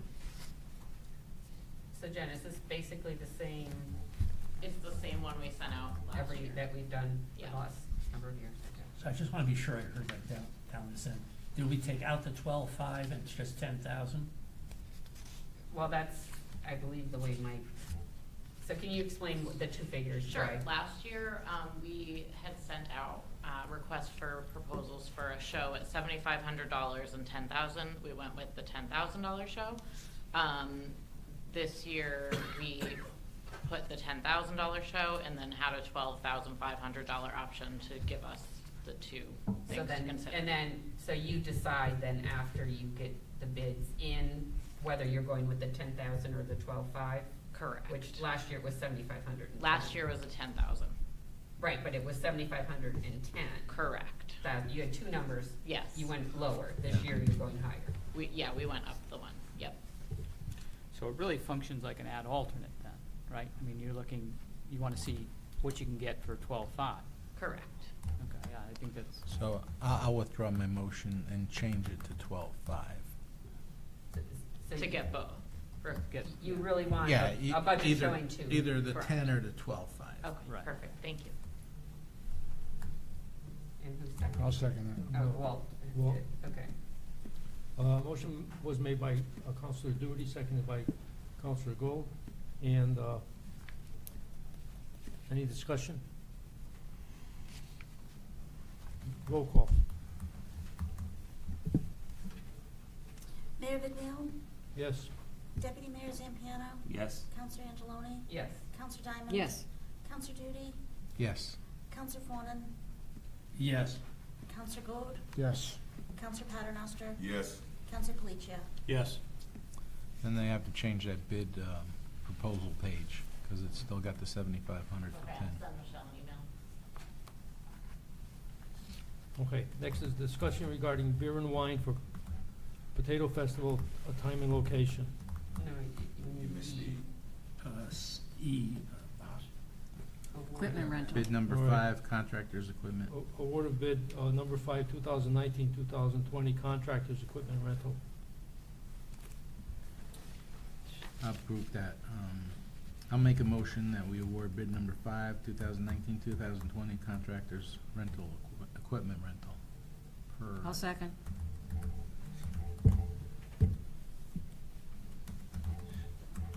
Right, motion was made by Counselor Duty, seconded by Counselor Diamond. Any discussion? yeah, I'm sorry.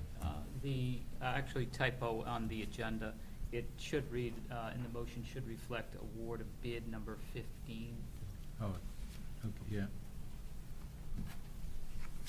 Amend it to bid number 15.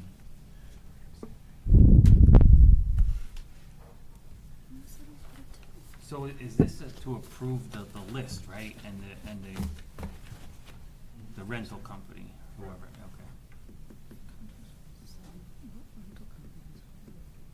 Oh, it's a list, it's a full list of multiple vendors. Rental list. Okay, any other discussion? Roll call. Mayor Viglione? Yes. Deputy Mayor Zampiano? Yes. Counselor Angeloni? Yes. Counselor Diamond? Yes. Counselor Duty? Yes. Counselor Fawnin? Yes. Counselor Gold? Yes. Counselor Paternoster? Yes. Counselor Palicia? Yes.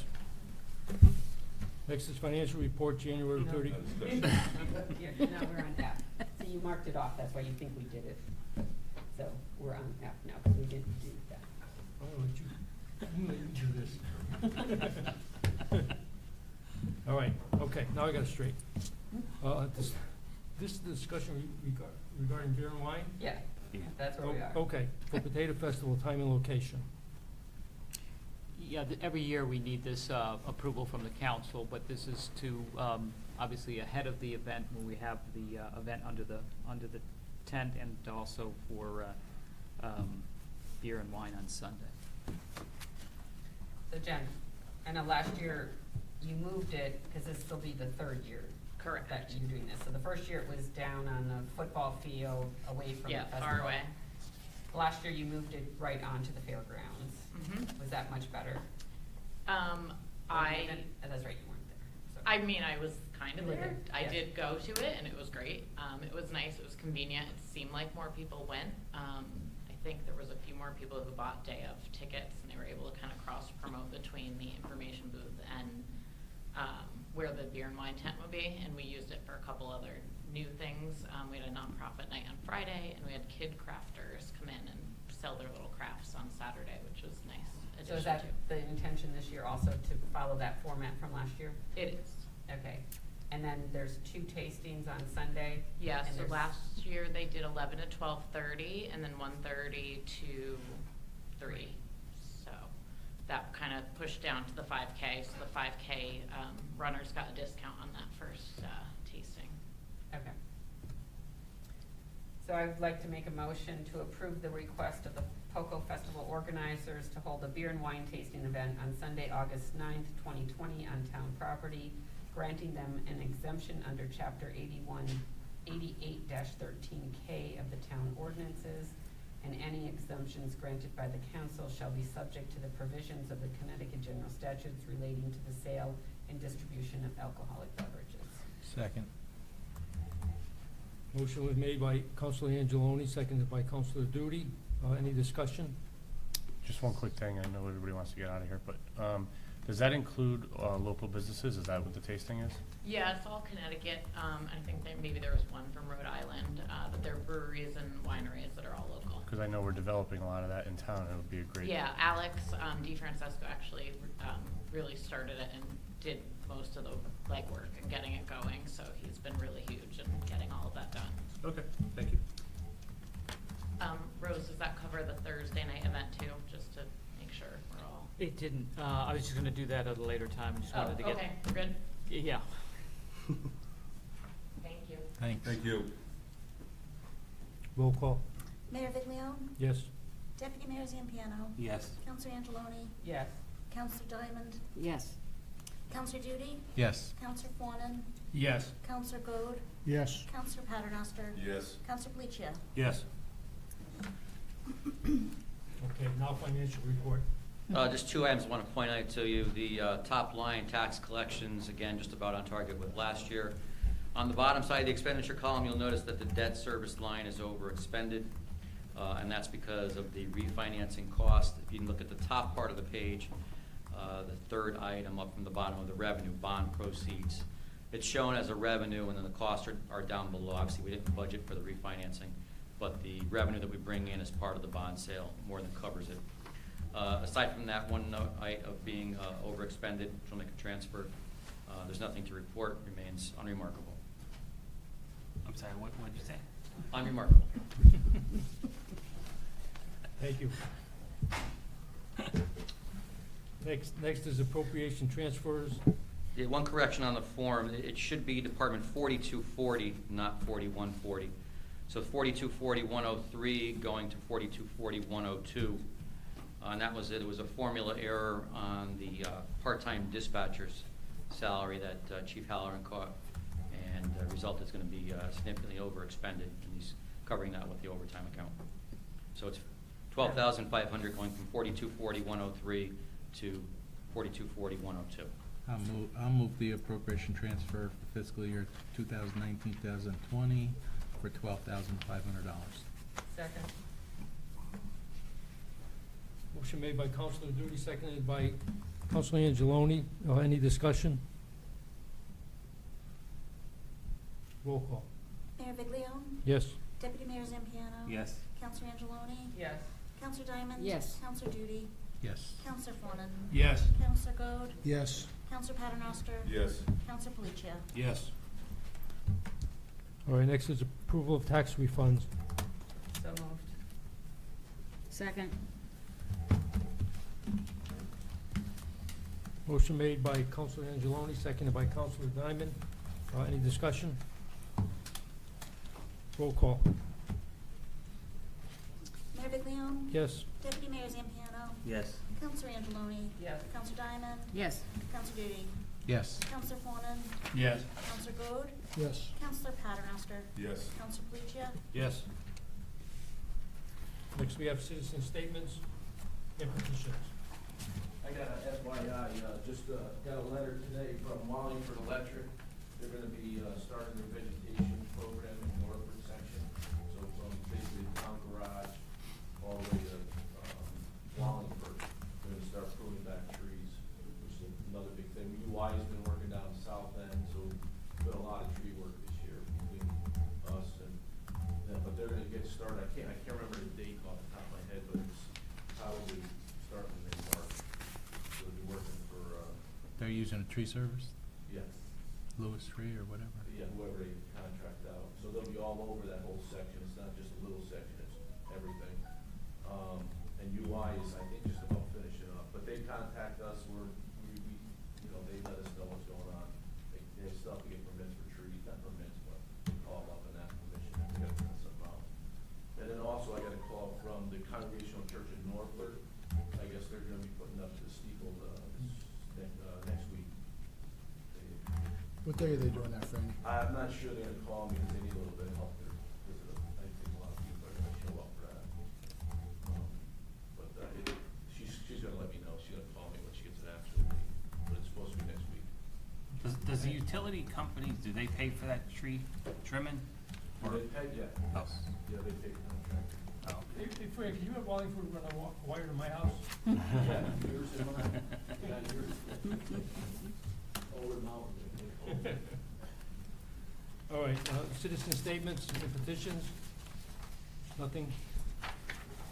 Adjournment? I'll make a motion to adjourn. Second.